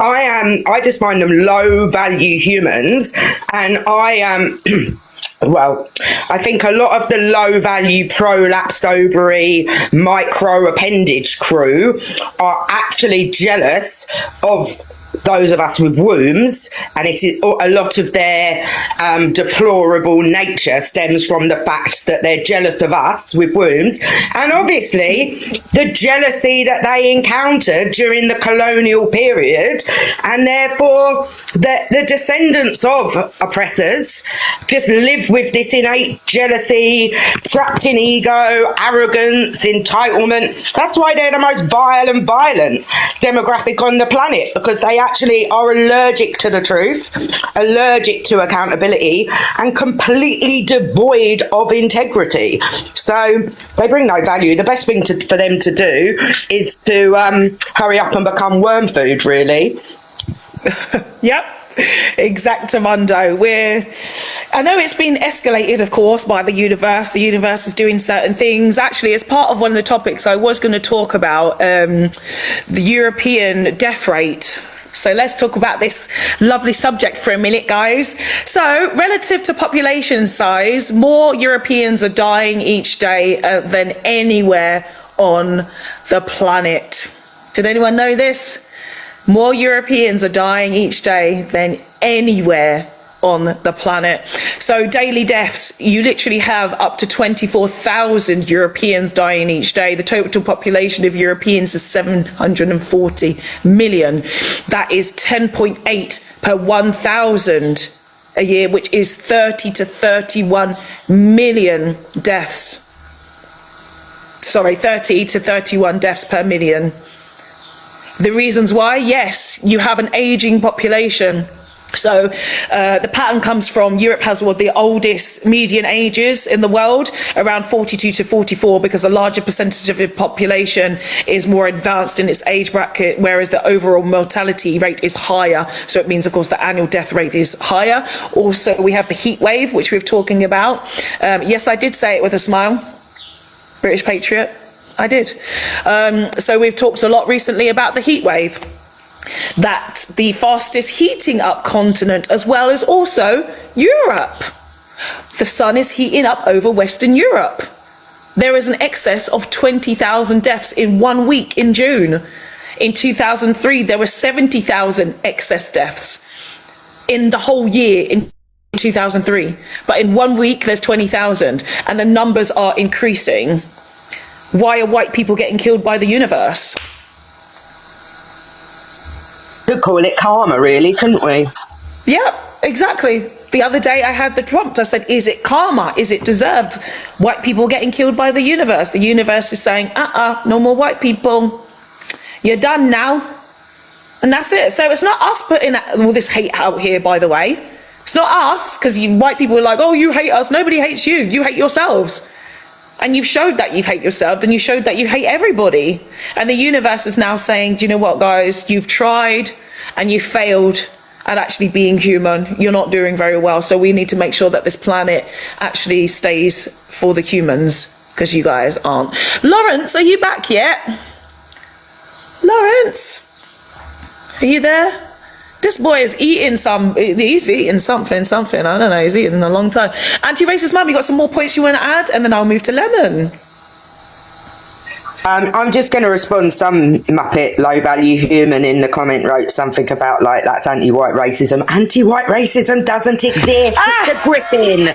It's a fantasy. It's impossible. There's a hierarchy of humans. Someone earlier while you were Who's talking, crying? well, maybe while I was talking, I just think they're so pathetic. Go get your nappy changed and suck on a used tampon, because those stem cells will really help you recover from your brain rot. Otherwise, go hurry up and find a tall building so you can become worm food. Thank you, anti-racist mum, as always. So again, everybody, if you are a white person that's literally waking up from colonization, well done. Well done. You have people like anti-racist mum who realizes that white people have been ruining things for everybody, you know, have caused so much destruction, is not compatible with humanity, not compatible with the land, is really pushing this idea of capitalism, which hurts and harms everybody. You know, well done, guys. Well done. Well done. But keep it going, because you can never do enough.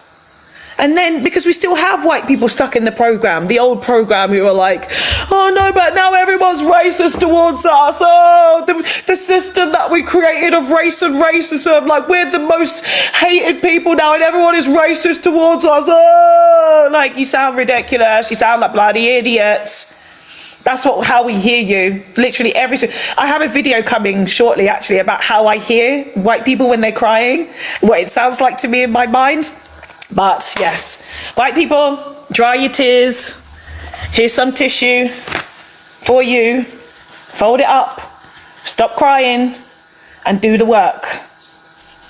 Do the goddamn work to understand what we're talking about. Get out of your feelings. Stop the crying. It's silly. Right, Lemon, are you back now? I'm here. Actually, you didn't go anywhere. Sorry, you've always been here. Thank you for your patience, Lemon. So, what would you like to discuss, please? Which topic? Good morning. Good morning. Hello, everyone as well in the chat. Everyone I know and everyone I don't know. So, just a very good morning to everyone. I've been listening in for the last hour or so, dipping in and out. I kind of wanted to discuss a little bit off topic, but still on topic, if that makes sense. If that's okay with you. Yeah. Okay. So I'm a mother. I have 2 children. I'm white. I'm British. I'm 34. Live in the UK. Just a little bit about me, so you can, yeah. I want to understand what the future looks like for our children moving forward with regards to racism. In your eyes, what does it look like? What kind of world do you see in 10, 15, 20 years' time for our children? What do you mean our children? I don't have children. You talk about white children or black children or brown children? I'm talking about all children. Yeah. All children. Okay. Well, I mean, I left the UK 4 years ago. So the children that I see out here, it's much more integrated and mixed and much more accepting. So what I would expect from the white Western Europeans is more education, more understanding, more diversity acceptance, because having this British values of tolerance means that you're actually accepting things you hate. Like, you have to change this mindset entirely. And this is down to parents. The government, it's not the government's responsibility to do these things. It's not society's responsibility. It is parental. Yeah, it's parental responsibility. Like, we talked recently about, actually it was Wednesday. I have a women's only Wednesday, and someone was asking me, for example, things about the sex industry, or things like what else did they mention? I can't remember. And I just kept thinking, why do people not think it's parents' responsibility to do these things? Because I don't have children. It's not my responsibility to do these things. I just talk on this platform because I am on a decolonial journey, and anyone else who can resonate and can understand these topics, this is why we're discussing things. So I do have a niece and nephew, so that is where my concern comes back in. But I'm hoping that my sister and her boyfriend are having these conversations so that they know, as mixed race kids, because they are mixed race children, that they can understand what racism looks like, and they can understand what discrimination looks like. So I would hope, like I said, that parents take this shit seriously, because I don't think that they do. Because when I look back to COVID 2020, it was mainly the white parents that were getting so annoyed that their kids were at home. It was like, oh, when are the kids going back to school? Like, they're your children. They're your children. This should be a blessing for you right now, spending all your time with them and seeing them grow up and nurturing them. And it was only 3 months. And they were starting freaking out at spending time with their own offspring. No, like this needs to be really understood now, that schools are not a babysitting service. They're there to help learn, and the schools though aren't good enough, to be honest with you. They don't teach enough. Completely agree. And this is and this is why it's a cultural thing as well, because in black and brown culture we do a lot more extracurricular activities. Like I've talked about this a lot on my platform actually, and I've got a video about it, is that we get, you know, extra schooling, like we get an extra teacher to come in, or when we travel, we're not going on holiday, we're traveling, we're going to museums and we're learning all these different things about the world. So, you know, this is the difference, and this is why we're seeing in the GCSE grades that white working class boys are only getting 18% GCSE pass rate. That's so low. It's so low. So, yeah. Everyone just needs to take responsibility for their offspring. Yeah. So, Fox, I wanted to touch on something you just said there, and I agree with a lot of what you just said there, by the way, because I'm somebody who's worked in the education system for about 15 years. So I see exactly what you're talking about, and I see parents taking less and less responsibility for their offspring. So I can completely agree with you on that. When it comes to toilet training, when it comes to children not brushing their teeth, when it comes to basic hygiene, I used to see that on a daily basis. We would have children coming in upwards of the age of 4 and 5, still not potty trained, and parents expecting us to change their nappies. And actually, no, we're here to teach. We're not here to, you know, teach your child personal hygiene. We're here to teach your children an education. So I get your point 100% on that. But something that really kind of struck a chord with me when you were speaking just then is that you said your nieces and nephews are multiracial, correct? Okay. Yeah. Something that I've really struggled with, and something that kind of hit me quite hard then when you was talking, is that you've almost, and please don't take this as any kind of coming for you in any way, but you've been mocking white people quite a bit on your channel, which is completely fine. It's your channel, you do as you wish. But you said you have biracial nieces and nephews, yet you're sitting here mocking the white side of them, if you like. How does that sit with you? Don't say that. Don't say that about my niece and nephew. My subjects have got nothing to do with my niece and nephew. This is about whiteness. This is about whiteness as a construct. This is about white history. Don't bring my family into it. Don't you dare, Lemon. This means that you've completely misunderstood what I'm talking about here. You've misunderstood my points of what I'm talking about here. And I'm not even mocking. A lot of the stuff is very much in truth and history. Look, read all those prompts, right? Lemon, I want you now as a white woman to go and read in every single prompt, because you came in and I allowed you, Lemon, right? I allowed you to have a little bit of a freedom in the conversation here right now. And you haven't even attempted to answer any one of my prompts. So Lemon, I would like you to read every single one of those prompts. And I would like to see you answer one of those prompts to see if you've understood the concept of race and racism. Lemon. I find that really interesting, because I've literally just asked the question. Lemon, please pick a topic, read them all first, and pick one to discuss.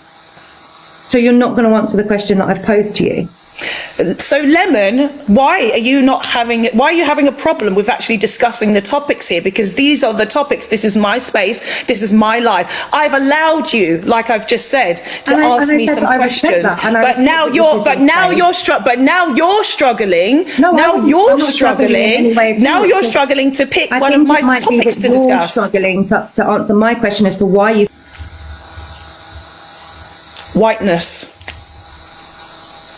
Whiteness, guys. I've muted Lemon. Yeah, because this is what whiteness looks like. This is what whiteness looks like, Lemon. This is what whiteness looks like. So thank you so much for demonstrating my points again, Lemon. You would say that you as a person, you as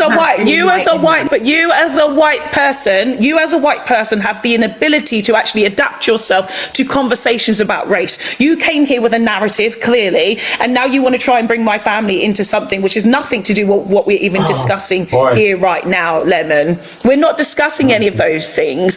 Lemon, I've asked you 2 or 3 times now to answer a prompt instead. I've already asked your question very clearly. Very clearly I answered your question. But you don't want to answer a prompt now. So where do we go from here? I don't feel as though you don't understand race. I did. I said it's not about my niece and nephew, clearly, because this is about the construct of whiteness and white history and what whiteness looks like. My niece and nephew are biracial. I talk about their father, who is a white man, and I do that in my private time, Lemon. In my private time, I don't bring my shit to the internet. I never talk to them. I talk about their father, who is a white man, in this concept in my private time, Lemon. Okay. But again, you're not able to discuss the topic of race because you are unable to discuss the topic of race, Lemon. No, I thought we were discussing the topic of race. You brought up the nieces and nephews. We weren't talking about race. No, Lemon. No, Lemon. So you didn't bring them up, is that what you're saying? I thought you did bring them up, which is why I thought that you'd brought them into the conversation. And again, Lemon, I've tried to move the conversation on because I've already addressed those points with you. But Lemon, I've already asserted my boundaries on that front. I've already explained it very clearly, Lemon. But clearly, in your whiteness, you're unable to hear the words that are coming out of my mouth. And again, you're unable to actually address the topic. So I'll ask you for the last time before I drop you, Lemon, which topic would you like to discuss, please? I don't think there's a conversation to be had moving forward if you don't want to have a genuine conversation. So thank you. Goodbye, Lemon. Right, we've got Scouse next, unless Lawrence is back, please. Lawrence, are you there? That was interesting. Yes. Like, she already had an angle when she came in there. Of course she did. I knew she did. As soon as when people don't want to answer the prompt, I know where they're going with it, but I let them do their thing, and you see where it goes because I want to show everybody what these white people do.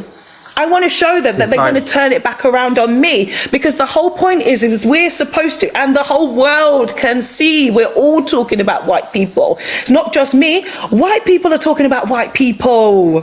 Right? White people, you're connecting in your racism and their fascism. White people, you're talking about white supremacy. You're talking about all these things. White narcissism. You're having your flag out saying, white men, stand up, or whatever you're doing, your white chants in the streets. Like, white people are talking about racism, but you have people like Lemon acting like a lemon and can't even talk about any of the prompts and can't actually talk about whiteness and what it looks like. Even if she wanted to come here and talk about me being a black woman or talking about blackness, she's able to do that. But instead she wants to weaponize the fact that I've got mixed race children. Like I said, that's my mother, my sisters and the father's responsibility. Like, it's ridiculous. It's really ridiculous, really ridiculous. So, Lawrence, which topic would you like to discuss, please? Where we go? Why are white people so weak towards her? Why are white people so afraid of black and Muslim? Why are white people ruining things for everyone? Well, exactly. I'll go with that one. Why are white people ruining things for everyone? Because they've been doing it for ages. Do you know what I mean? They don't know anything else but to ruin it, you know? And where we are now, right now in the world, I can see, like, just listening to this lady speak here, it's like, before, you know, like, you can imagine they're sitting at the dinner table, right? Before this dynamics that we're sitting in right now, where they're all angry and upset. They'll be like, oh, these blacks, you know what I mean? Look at them, you know what I mean? You know, their attitude is like, look at them, but at least we've got them where we want them. Now we can't have them the way we want them. And now it's causing a lot of distress. Yeah, that's what they're frustrated at. Yeah, they're frustrated that we see them for who they are. Because they can't control us like they used to. Yes, they think that we're still going to play in their game. And this is why I talk about narcissistic personality trait a lot. Narcissists don't like to be seen, and they don't like to have their games exposed. So people like that person who just came up, like, she didn't want to actually be accepting that she was playing a game. I did see in the comment section, Mazzy, good to see you, that she does this a lot. And how sad is that? That literally when you have people like that, it is their literal intention to go around to black spaces and to pick apart certain things, because as black and brown people, right, when we're going to other white spaces or maybe let's say right-wing spaces, we're there to talk about the topic. We're there to talk about the topic, like what's on the screen, not like about personal things. What they don't realize is our whole life. To me, my whole life is not right or left. I've just been in a white space. Do you know what I'm saying? Yes. Do you know what I'm saying? When I'm surrounded by in my days when I was young, when you're surrounded by right wings, because I used to live in Tottenham, North London, and they would have their NF marches in the 80s, and they would march right down your street in the middle of Tottenham with their flags and everything, with masks on and everything like that, right? So that was threatening. But the normal everyday life, being around them, that was also threatening as well, because you never know what they could do. Do you know what I mean? You go for a job interview, they can choose you or not, looking at your color. Exactly. Do you know what I mean? Exactly. All this power, they've had so much power, and now they don't have any. Or it's diminishing. Let's be real about this. Let's be real about the power word. Like, they didn't have power. They took advantage for certain things, and they felt like they felt. I mean, we have inherent power. That's why we've never needed to be insecure or jealous or any of these things. They knew they were inferior. They knew this, and that's why they had to come up with concepts. Yeah, exactly. And this is why they had to come up with concepts of what power looked like, and they had to make a man-made power. And like I've said about, we always talk about their inventions, and we talked earlier about not even crediting earlier civilizations. And yeah, Luna, I've mentioned this, they mimic everyone. They mimic. So even this prompt I have up here, right, saying, why are white people blaming their failure on racism? They're also talking about, well, white people were slaves too. Everything that we say, they say, well, we did as well. Well, why didn't you talk about that before? No, because you're copying still everything.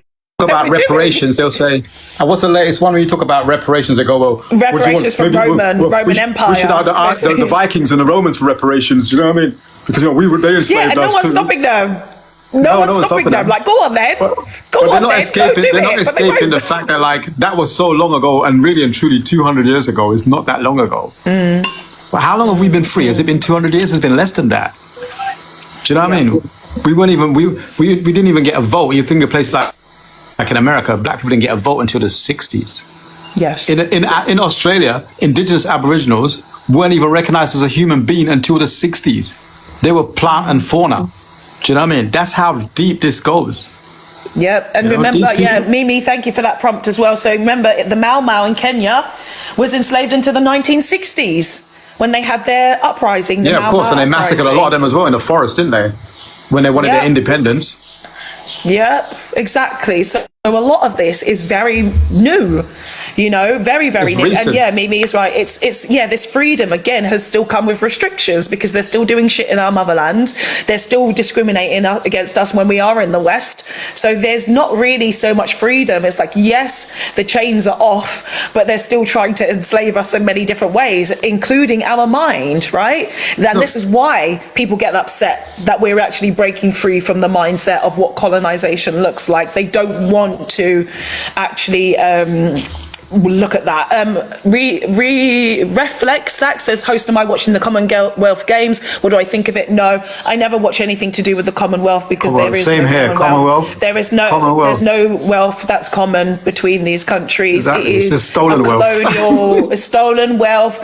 It is a colonization, stupid marketing propaganda shit that I do not watch or give any of my time and attention to at all. Is there another topic that you want to discuss up on there, Lawrence, please? Yeah. Why are white men so weak towards other white men? Well, that's the way that their society is set up, isn't it? The one-upmanship game that they play amongst each other. Do you know what I mean? Yeah. And they encourage that, so they pit one against the other, so that it creates their power structure. So the higher you rise, right, the more power you gain, and then you can use your power against others or us. Do you know what I mean? That's their game that they always play. It's the same rank and file that they have in the army and in their workplaces and everything like that, right? The more people you can step on and crush to get to the top, right, the more power you're going to get.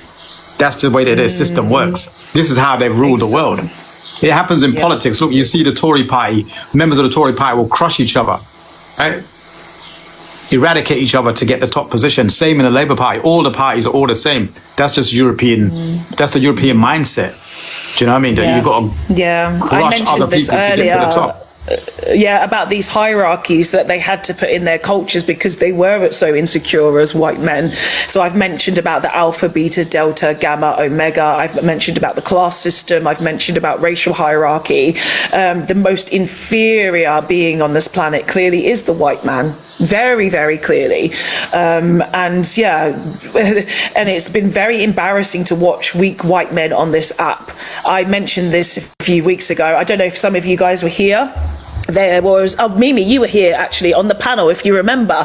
We had these two white boys who were so weak. Like, and we kept saying to them, well, you're supposed to be going to those right-wing spaces, by the way, and telling these white men what they're supposed to be doing. Like, you're supposed to be telling them off, because why are we there? This is not our fight.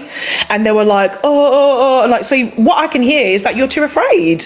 Like, this is ridiculous. Why are we going there? And the first thing I said on this panel today is that women have been at the front line. We've always been at the front line anyway, but now even more so, I'm seeing it very clearly, because when you look at the right-wing protests, right, you'll see mostly it's women with the placards, women at the front. Sarah Everard protest, that was all women, right? It's all women, and this is across all the races. And the men are kind of like slightly behind, you know, following the women.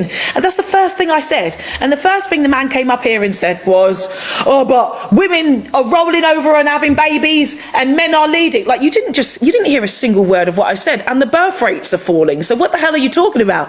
Women aren't having babies. Like, they're still in this again. Yeah, this mindset that they're still in this fantasy land of however many years ago and not able to see present day for what it actually looks like.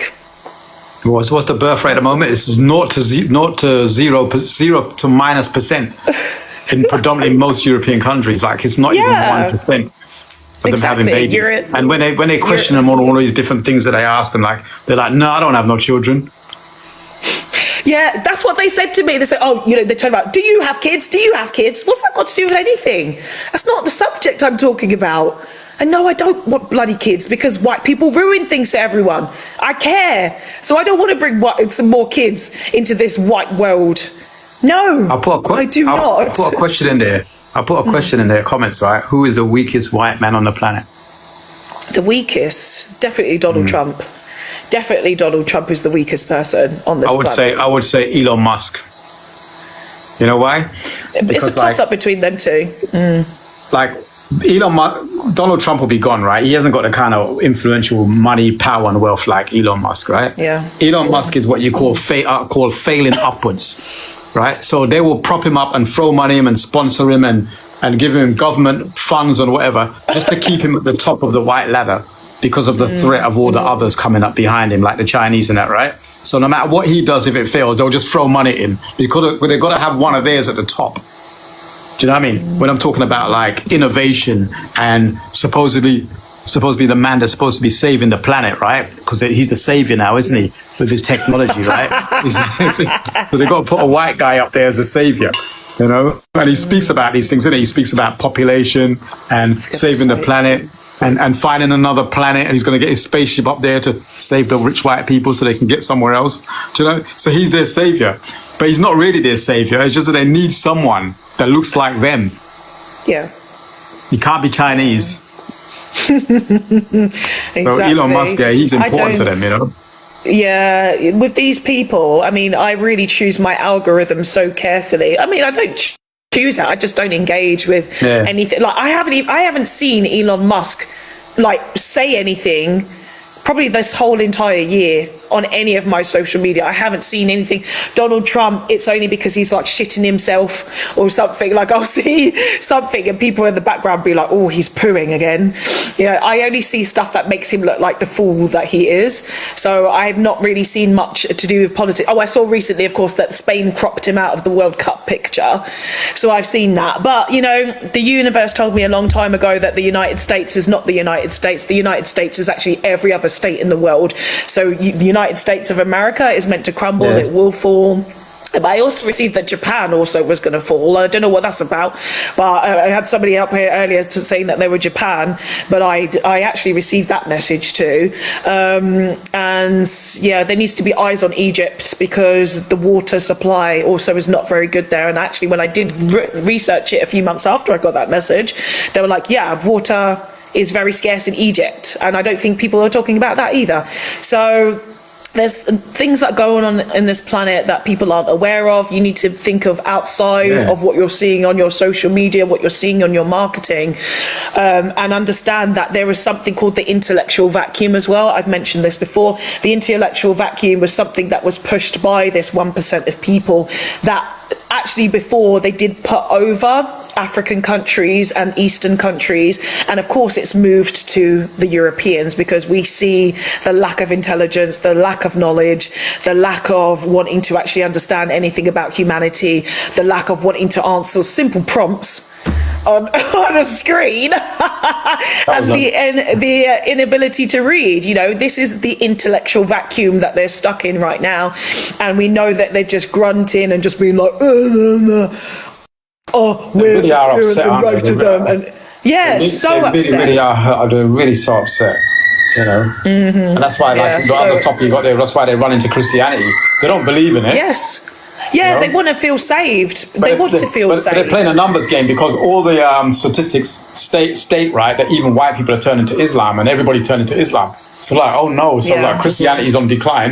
Let's just go to Christianity so we can bring the numbers back up again. Yeah, it's just a numbers game. And and as somebody mentioned earlier, they were Catholic. I think they said, somebody, I can't remember who it was, said that they've seen the people actually coming into the church and not, of course, reading the books, not reading the Bible, not knowing any scripture, and it is a defense mechanism against Islam, thinking that Islam is the enemy, which is so freaking ridiculous. And I tell you, when I go around this app and I tell people I've moved to a Muslim country, who's getting upset the most? White men. They get so angry. They say, I don't like that you've moved to a Muslim country because you're not protected as a woman. I bloody am. I am. Like, everything that you tell them that is a positive about Islam, they are so fixed in their mind and they're so hateful that I don't know why, because I used to go to Turkey for holiday quite a lot, and there used to be flocks of them there, and especially the white women chasing the Turkish men for a bit of fun.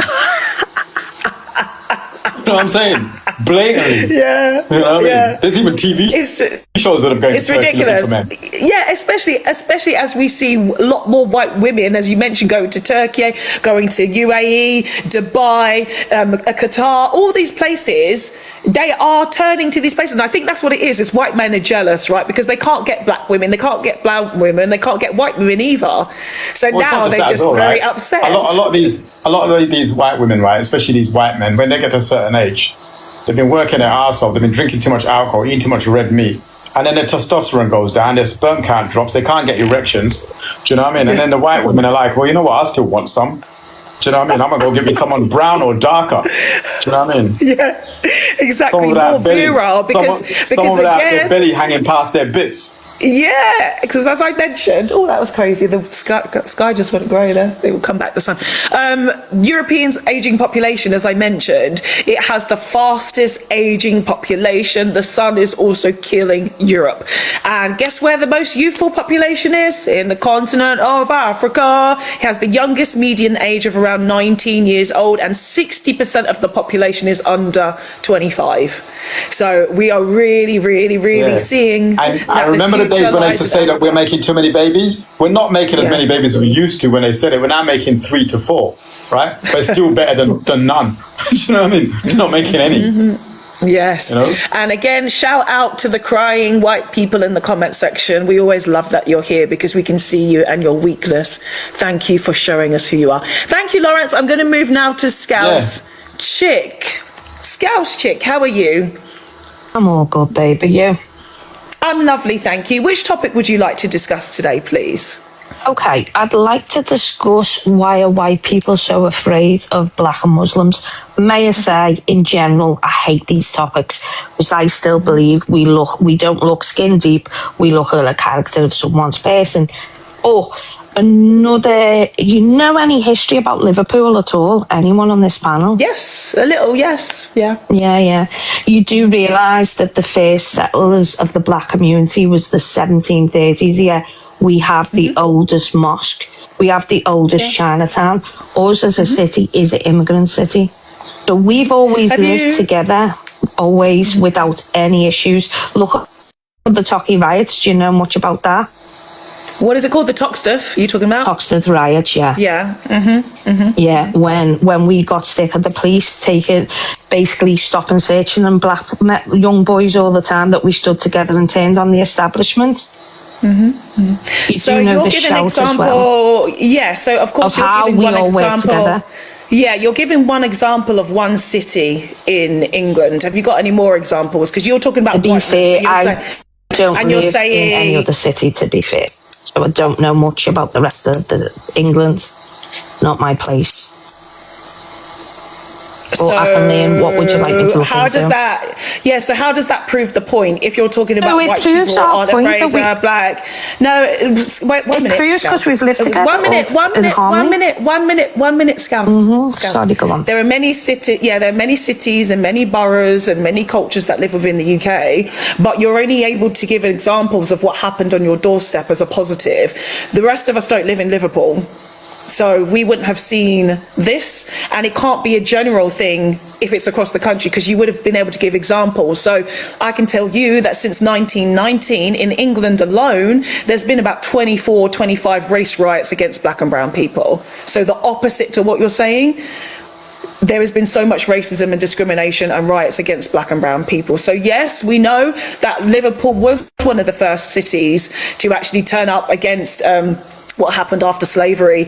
You didn't want to use the cotton that was picked by enslaved Africans in the Industrial Revolution. I'm quite aware of that. And yes, like when we look at what happened in the BLM the BLM protests, it was white people who were taking down the statues of enslaved people. So we're very aware that there is, yes, some people who are supporting black people, but it's not enough to say that white people or the UK is a very pro-black or pro-Muslim country. It's not enough.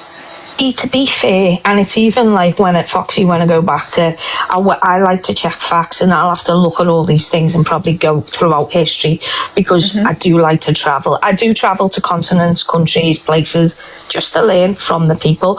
But what I found interesting is the comment, do tens of thousands of Europeans die each year due to heat-related illnesses? You're correct, July 16, 2026, this report was out. But what you didn't say, it was lack of air conditioning. People were unalive due to heat-related illnesses. Now, this doesn't say that, it was only affecting one race. I'll be honest with you, I've got an issue. I do not play these games, because right now what's going on, it affects us all. We need to stand together. And unless we do, this system and establishment will always take us, the average Joe, down, because it wasn't built for us all. Scouse chick, it's only white people that's saying we need to stand together. The global majority are not wanting to stand with white people because of what white people have done to the world. You will only hear white people saying, oh, we want unity, but you haven't shown in history that you want to unify. And when we're looking at history and we're looking at current events now, where is white people trying to unite? Well, you are aware that you do realise that Winston Churchill turned his battleships against Liverpool, don't you, as a city during the Second World War? I feel like do you know what we did at that time? We united and we stood against them. Do we want to erase all of history, white history, in favour of Liverpool? Well, I can only talk about, I'm talking about a history within Britain where we did this. So why aren't we taking this on board? We can look at all the other cities if we want. I mean, I could sit down and break each city down, but what I'm saying is we've existed. Why? Because we knew this system didn't care about your skin colour and was out for us all. By dividing us, this system controls us. And this is the point when we come to the system. It doesn't care. It's a class system.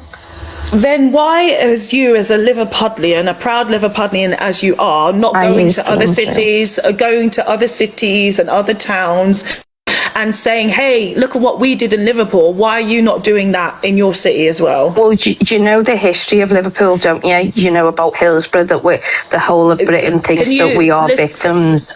Yes, I am listening, I'm explaining.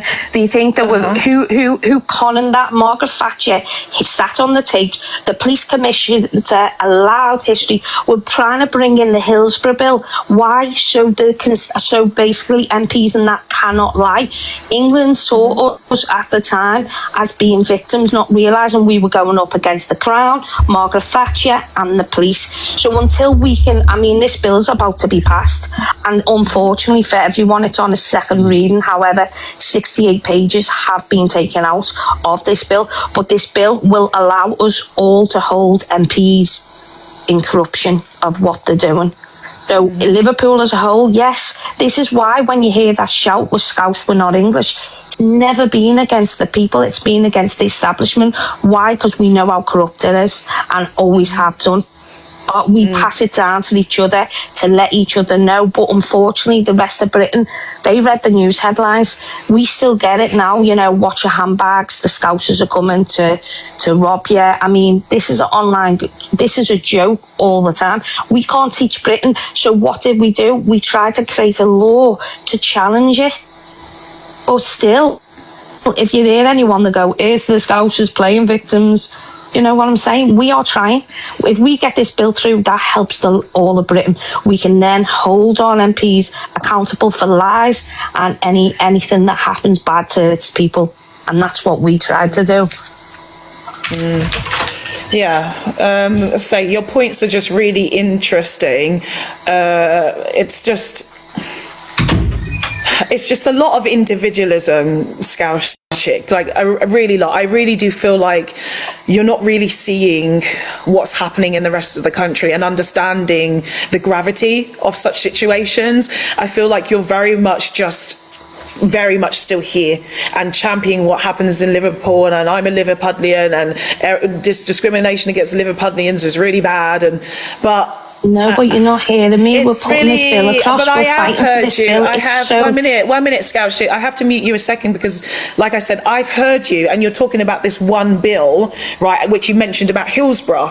Okay, you mentioned about the Hillsborough disaster. The whole country is aware of the tragedy of Hillsborough, but how does that fight racism? Like, how does that actually fight discrimination? We're literally looking at what sexism looks like and what rape cases look like. We're looking at all of these things that affect all of us as humanity. And yes, holding MPs accountable is just one part of the puzzle. And I don't know, I feel like, yes, it's good what you're doing, but I still don't think it's actually seeing the full scope of things, because the first thing you came up here and said was not actually addressing any of the problems in the country. All you just said was Scouse people love black people. That's the first thing. They were you pretty much did. You did. You no, did. You said, I was going off your terms. Why are white people so afraid of black people and Muslims and then we all live in harmony? Why are you twisting me words? But this is why things will never get sorted. Honestly, you need to fight for the Hillsborough bill. And again, I'm telling you, it holds the police. And how can this not benefit the whole of England if it's going to hold the people at the top accountable? Because let's be honest, the people at the top do this to all of us. They make us all, they go, oh, look to the left, look to the right. While we're divided, we're getting conquered. And if you only knew what was coming in force, honestly, I don't know what to say, babe. I want us because all to be like my city. Because all you need to do is read the comment section. Because all you need to do is read the comment babe, section. I don't. I'll be honest, my skin's too thick to listen you to. You don't. Just look at the Hillsborough bill. I don't. So you don't want to listen to me, and you don't want to listen to the comment section. You don't want to understand the topic here. You want to focus on Liverpool and Hillsborough disaster, which actually has nothing to do with racism, nothing to do with discrimination, nothing to do with actually the rest of the country at all. You are so focused on one section and not the whole entirety thing.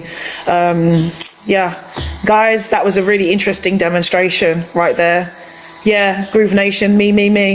Liverpudlians are all right. Most of us don't fucking live in Liverpool. We don't live there. We haven't seen a lot of this stuff at all. Right, now we're going to go to Simba, please. Simba, how are you? No, I'm good, Fox. Please don't come after me, Fox. I'm just trying to I only come after the words. I don't come after the people. It's the words. Like if somebody says something that is not okay and that is problematic and doesn't actually see things from the black and brown perspective or the global majority perspective and why there is so much conversation around whiteness, then of course I'm going to talk about that. But which topic would you like to discuss, Simba? Do you know what? Before I touch on any topic, I think someone, you guys mentioned something about reparations and no one's mentioned reparations. No, Simba, can you stick to the topic? Can anyone who's not white, or anyone who's white, or Simba, are you white? I don't know. Can you guys like answer the topic? That's the first thing I ask. Can you? But then white people come in and say, well, I don't want to talk about the topic. I want to talk about black people. I want to talk about slavery. I want to talk about reparations. I want to talk about mixed race children. These are the prompts. Is reading a problem? Is reading a problem? I think so. Simba, can you pick a topic first, and then we can discuss things if they actually got something to do with outside stuff. No, I'm black. I'm black. I'm black. And I'm from Zimbabwe. Then don't disappoint me. Please pick a topic. I just wanted to say, reparations is not just about money. Reparations is about repairing people. It was just not about. Simba, you've annoyed me. You're dropped. Why the hell are you talking about reparations? We're literally not even talking about that today. That's very annoying. You've been dropped. Coal Mind, how are you today, my dear? Hi, morning, folks. I don't normally catch your lives because they're on so early in terms of our time as well. Mm-hmm. In your times later. I wanted to come on because with the Scouse chick that came on a minute ago, and there were 2,000 sailors, by the way, in 1946, Chinese that were integrated and supposedly living in Liverpool, that were remigrated. The government did that, and that's documented. And what I couldn't get my head around was that she was giving all these kind of small kind of almost anecdotes of, well, Liverpool aren't to blame, like we're okay, we haven't done anything wrong, right? And then you've got this 500-year plus history of whiteness, which clearly she hasn't educated herself on. She's not aware of it, seemingly. But then, therefore, you're perpetuating the system. You're complicit in it through your ignorance, right? Somebody else came on earlier. Was it Lemon? And Lemon was, by the way, Lemon was sending her money at that point, right? She was sending us some emojis, and this is white defensiveness for you, which is, see, whiteness is a system, right? And we are all kind of complicit in it. We're talking about it, and a lot of people come up and they're defensive and they take it personally, right? Emotions come up. And you've got this idea that, well, we haven't done anything, and can we, can I just see a world? Can we? I mean, she was saying things to you in the sense of, we're never going to be able to sort it out. Well, guess what? There's only one way you sort out a system that is rooted in othering, right? And that is abolition. It's only abolition is the answer to your system. It's not. We're not going to sit down and go, can we sort something out and leave the system underneath us? Guess what? For 500 years, that's what's been going on. Yeah, they're failing to understand who the system actually affects directly. Yes, they get some remnants of experience in a negative light, but they're not actually looking at who these systems were set up to repress. That's the problem. Like, they don't know anything about racial hierarchy at all. They don't understand intersectionality. They don't understand much, if anything. Fox, I'll be honest with you. I don't think many people understand the true crimes of slavery and what it's actually done in detail. I think many of us don't understand that, because if we did, we wouldn't have the balls and the gall to come on to live and say the stuff they're saying. We wouldn't have the balls. You wouldn't have that. That comes out of pure ignorance. If you, honestly, the information is out there. You obviously know. The information is out there. You can become educated about what was slavery about. Where did racism come from? Who invented it, right? And how those... But the thing is, they know. They've been told, but they don't want to accept. This is the different thing, because they're going around this... Yeah, they don't want to look at it. They don't want to accept. They go around with the same stuff all the time. They ask the same questions all the time, and then they have the same answers all of the time. They're just looking for somebody to co-sign what they believe, right? That's all they're doing. They're looking for a black or brown person to co-sign what they think. When they say, oh, we ended slavery, they're looking for a black person to say, yeah, that's right, yeah. And then that's it. And then they're happy.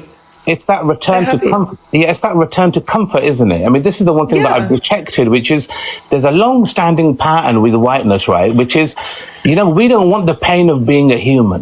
We want to stay away from that discomfort. And as you said kind of earlier, there's a projection of dehumanization after you've kind of emptied yourself of any humanity in the first place.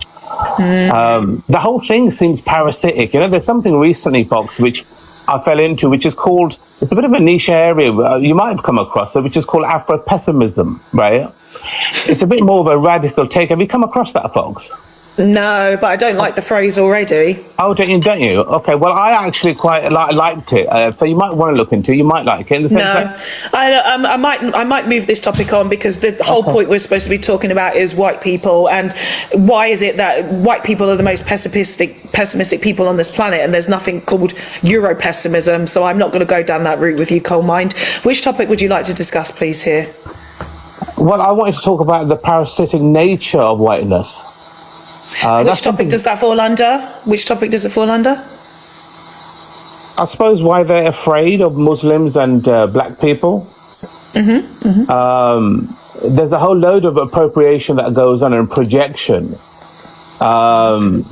which I think is the cover in a way. You know, it's that fear they have, but it's really othering, isn't it? Which is underneath it. You see what I mean? But yeah, I'll move on, Fox. I'll let you move on and stick to your topic. Sorry for taking it off your topic, as it were. But yeah, keep doing what you're doing, my love. Cheers. Thank you, Coalmind. Thank you. Okay, Infinity, you're going to be my last guest for today because I've got shit to do. Infinity, how are you? I'm all right. How are you? I want to talk about it says, why are white people blaming their failure on racism? That one. Yeah. As a black African woman that had lived in this country over 50 years, I just want to say, you know, as Africans, we work hard because we came from a really hardship, you know. So our children, we pressure our children to get, you know, to better themselves, get education, and you know that's our priority. Whereas the whiteys, I don't know, like they don't take education serious, and you know, I think it's also to do with parenting as well. The whitey parents should, you know, encourage their children into educate themselves. You know, a household should be in a good environmental where children are not seeing things that they shouldn't see, you know. So it's their fate, you know, like they see a black African man who's a doctor who worked so hard. I mean, I'm not saying all whiteys don't, they do that as well, but the ones that don't, you know, they should better themselves, you know, to get to that stage. Like for me, I came to this country, I didn't know English, I didn't know nothing, you know. I ended up, you know, now I'm studying my midwifery. I never gave up.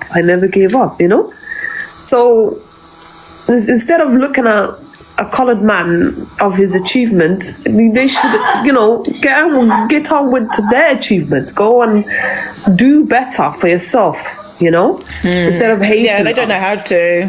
Yeah, they don't know how to, and this is the problem, because they don't know their history is actually, they've been oppressed themselves. The government has oppressed them, their royal families have oppressed them, they've done it for centuries, and like I mentioned, the class system, it is literally the British construct, it is white Western European construct, the class system, where they now have been called the working class, and the working class don't work.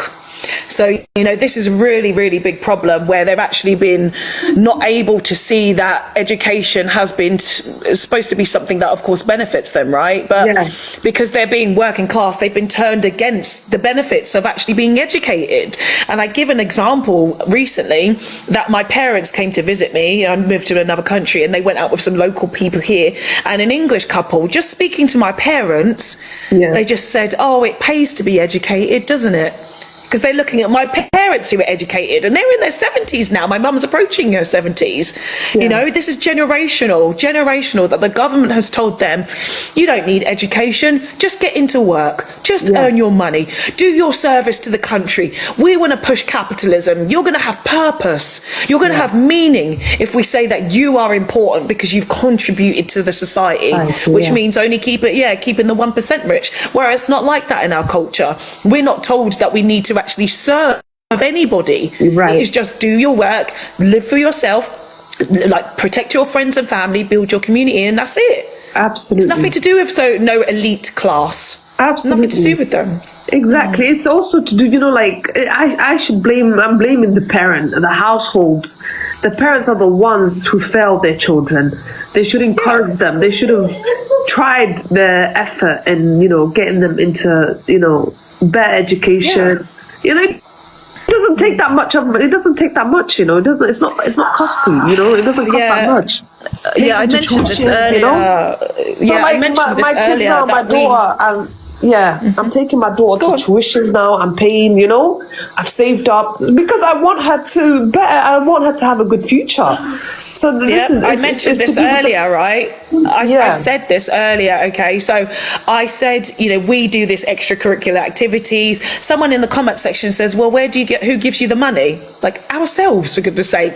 They don't know how to actually invest in their own children. They don't know how to do it. They're expecting government handouts for everything. So, it's about saving. Like, they spend their money on ridiculous things, They should have boundaries. They should be binge drinking on the weekend. You could save that money to pay for your child's tuition because they spend it all on alcohol. That's why, I want my daughter to be, I want her to better herself. I don't want her to, ask for help. I don't want her going to benefits. No, I've worked in this country for so many years. I have never claimed benefit. Never. I have 2 jobs. And I would never, because I wouldn't, it just makes me weak as an African. It makes me weak to ask for help. Yeah. Yes, it's honestly true. And this is what's really funny these days is that white people in England are like, oh yeah, you lot are on PIP or on benefits. Like, no, we have too much shame. That's your culture, actually. One of the first videos I posted on this account actually was about that. It was about this English entitlement and the fact that they have been able to build a culture that has rested upon the welfare system. Like us as immigrants and descendants of immigrants, we don't do that shit. We don't do it. And it's a last resort. And if we do, we're very embarrassed about it. Very embarrassing. About it. It's not something we brag about. I mean, we brag about degrees. What our children achieved.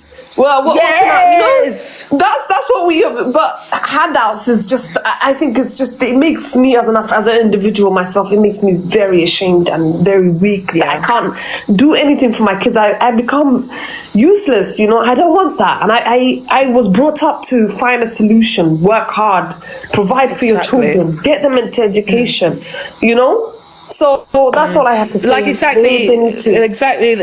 Yeah, Eva's just said that. Like, we don't have benefits in our own countries. We don't.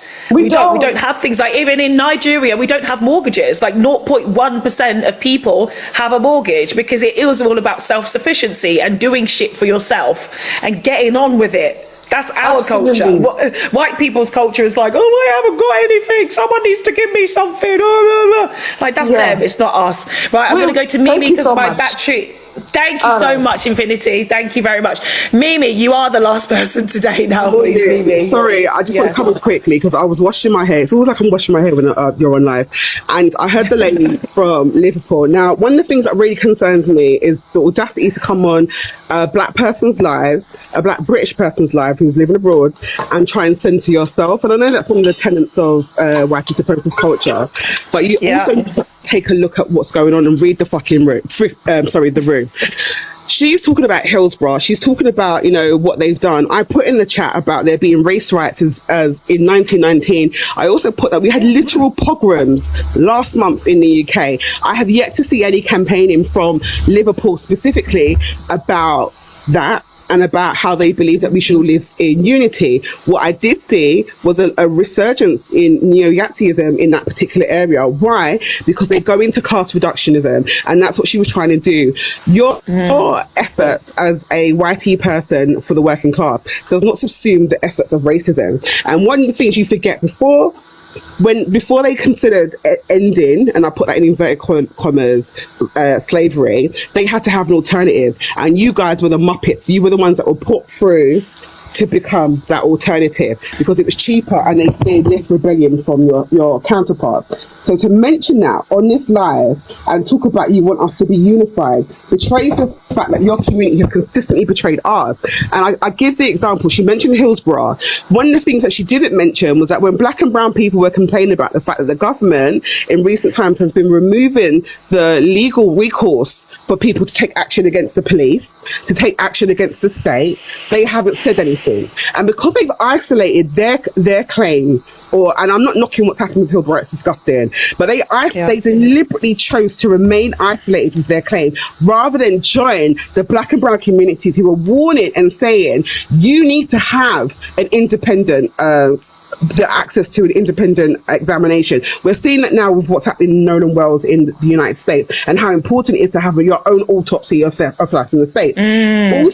She didn't mention how we've also been campaigning for the fact that before, when you would have an inquest, the family had the right to legal representation, independent legal representation. Why? Because we know as black people that the state doesn't always have its interest in our alignment with us as well. So there's going to be times that we're going to need to take the state to court, particularly when we have those deaths in custody, particularly when we have those unexplained deaths in hospitals. They did nada. So to come onto a black, sorry, I'm going to link it back through. So to come onto I mean, I'm just pointing at Eve Sakila, for goodness sake, everything that was still going through with that.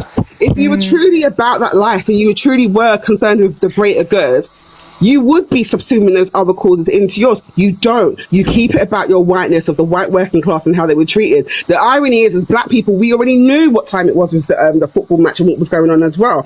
And also, anything that black people do in terms of our civil rights always includes other people. So you can never come onto a black woman's life and talk about, oh, my community. Liverpool's so racist to this day, you know. That I'm not talking about like, oh, you know, they don't like me. They're very much racist, and they, you know, if you go to Topsfield and all kinds of other places, they very much make it known that they don't want you there. And racism to them is just slurs. It's not just about in Liverpool that they encourage the fact that if you're mixed, you can eventually whiten yourself out. There's very few black communities up there, aside from those 2 areas up there. So for you to come on here like we're some idiots and we don't travel, we don't speak to people in the north of England, does not make sense. And that's why I feel, for me, it was an audacity and a cheek. When we as black people do stuff, it's always for the collective. And so this is why when I'm going to link it back to why are white people blaming their failures on racism.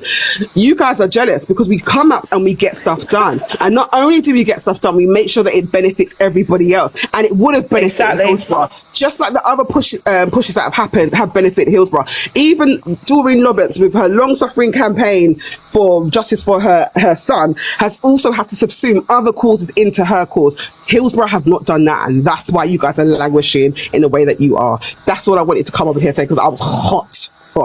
Absolutely hot. And they forget that they had their race rights up there as well. It's disgusting.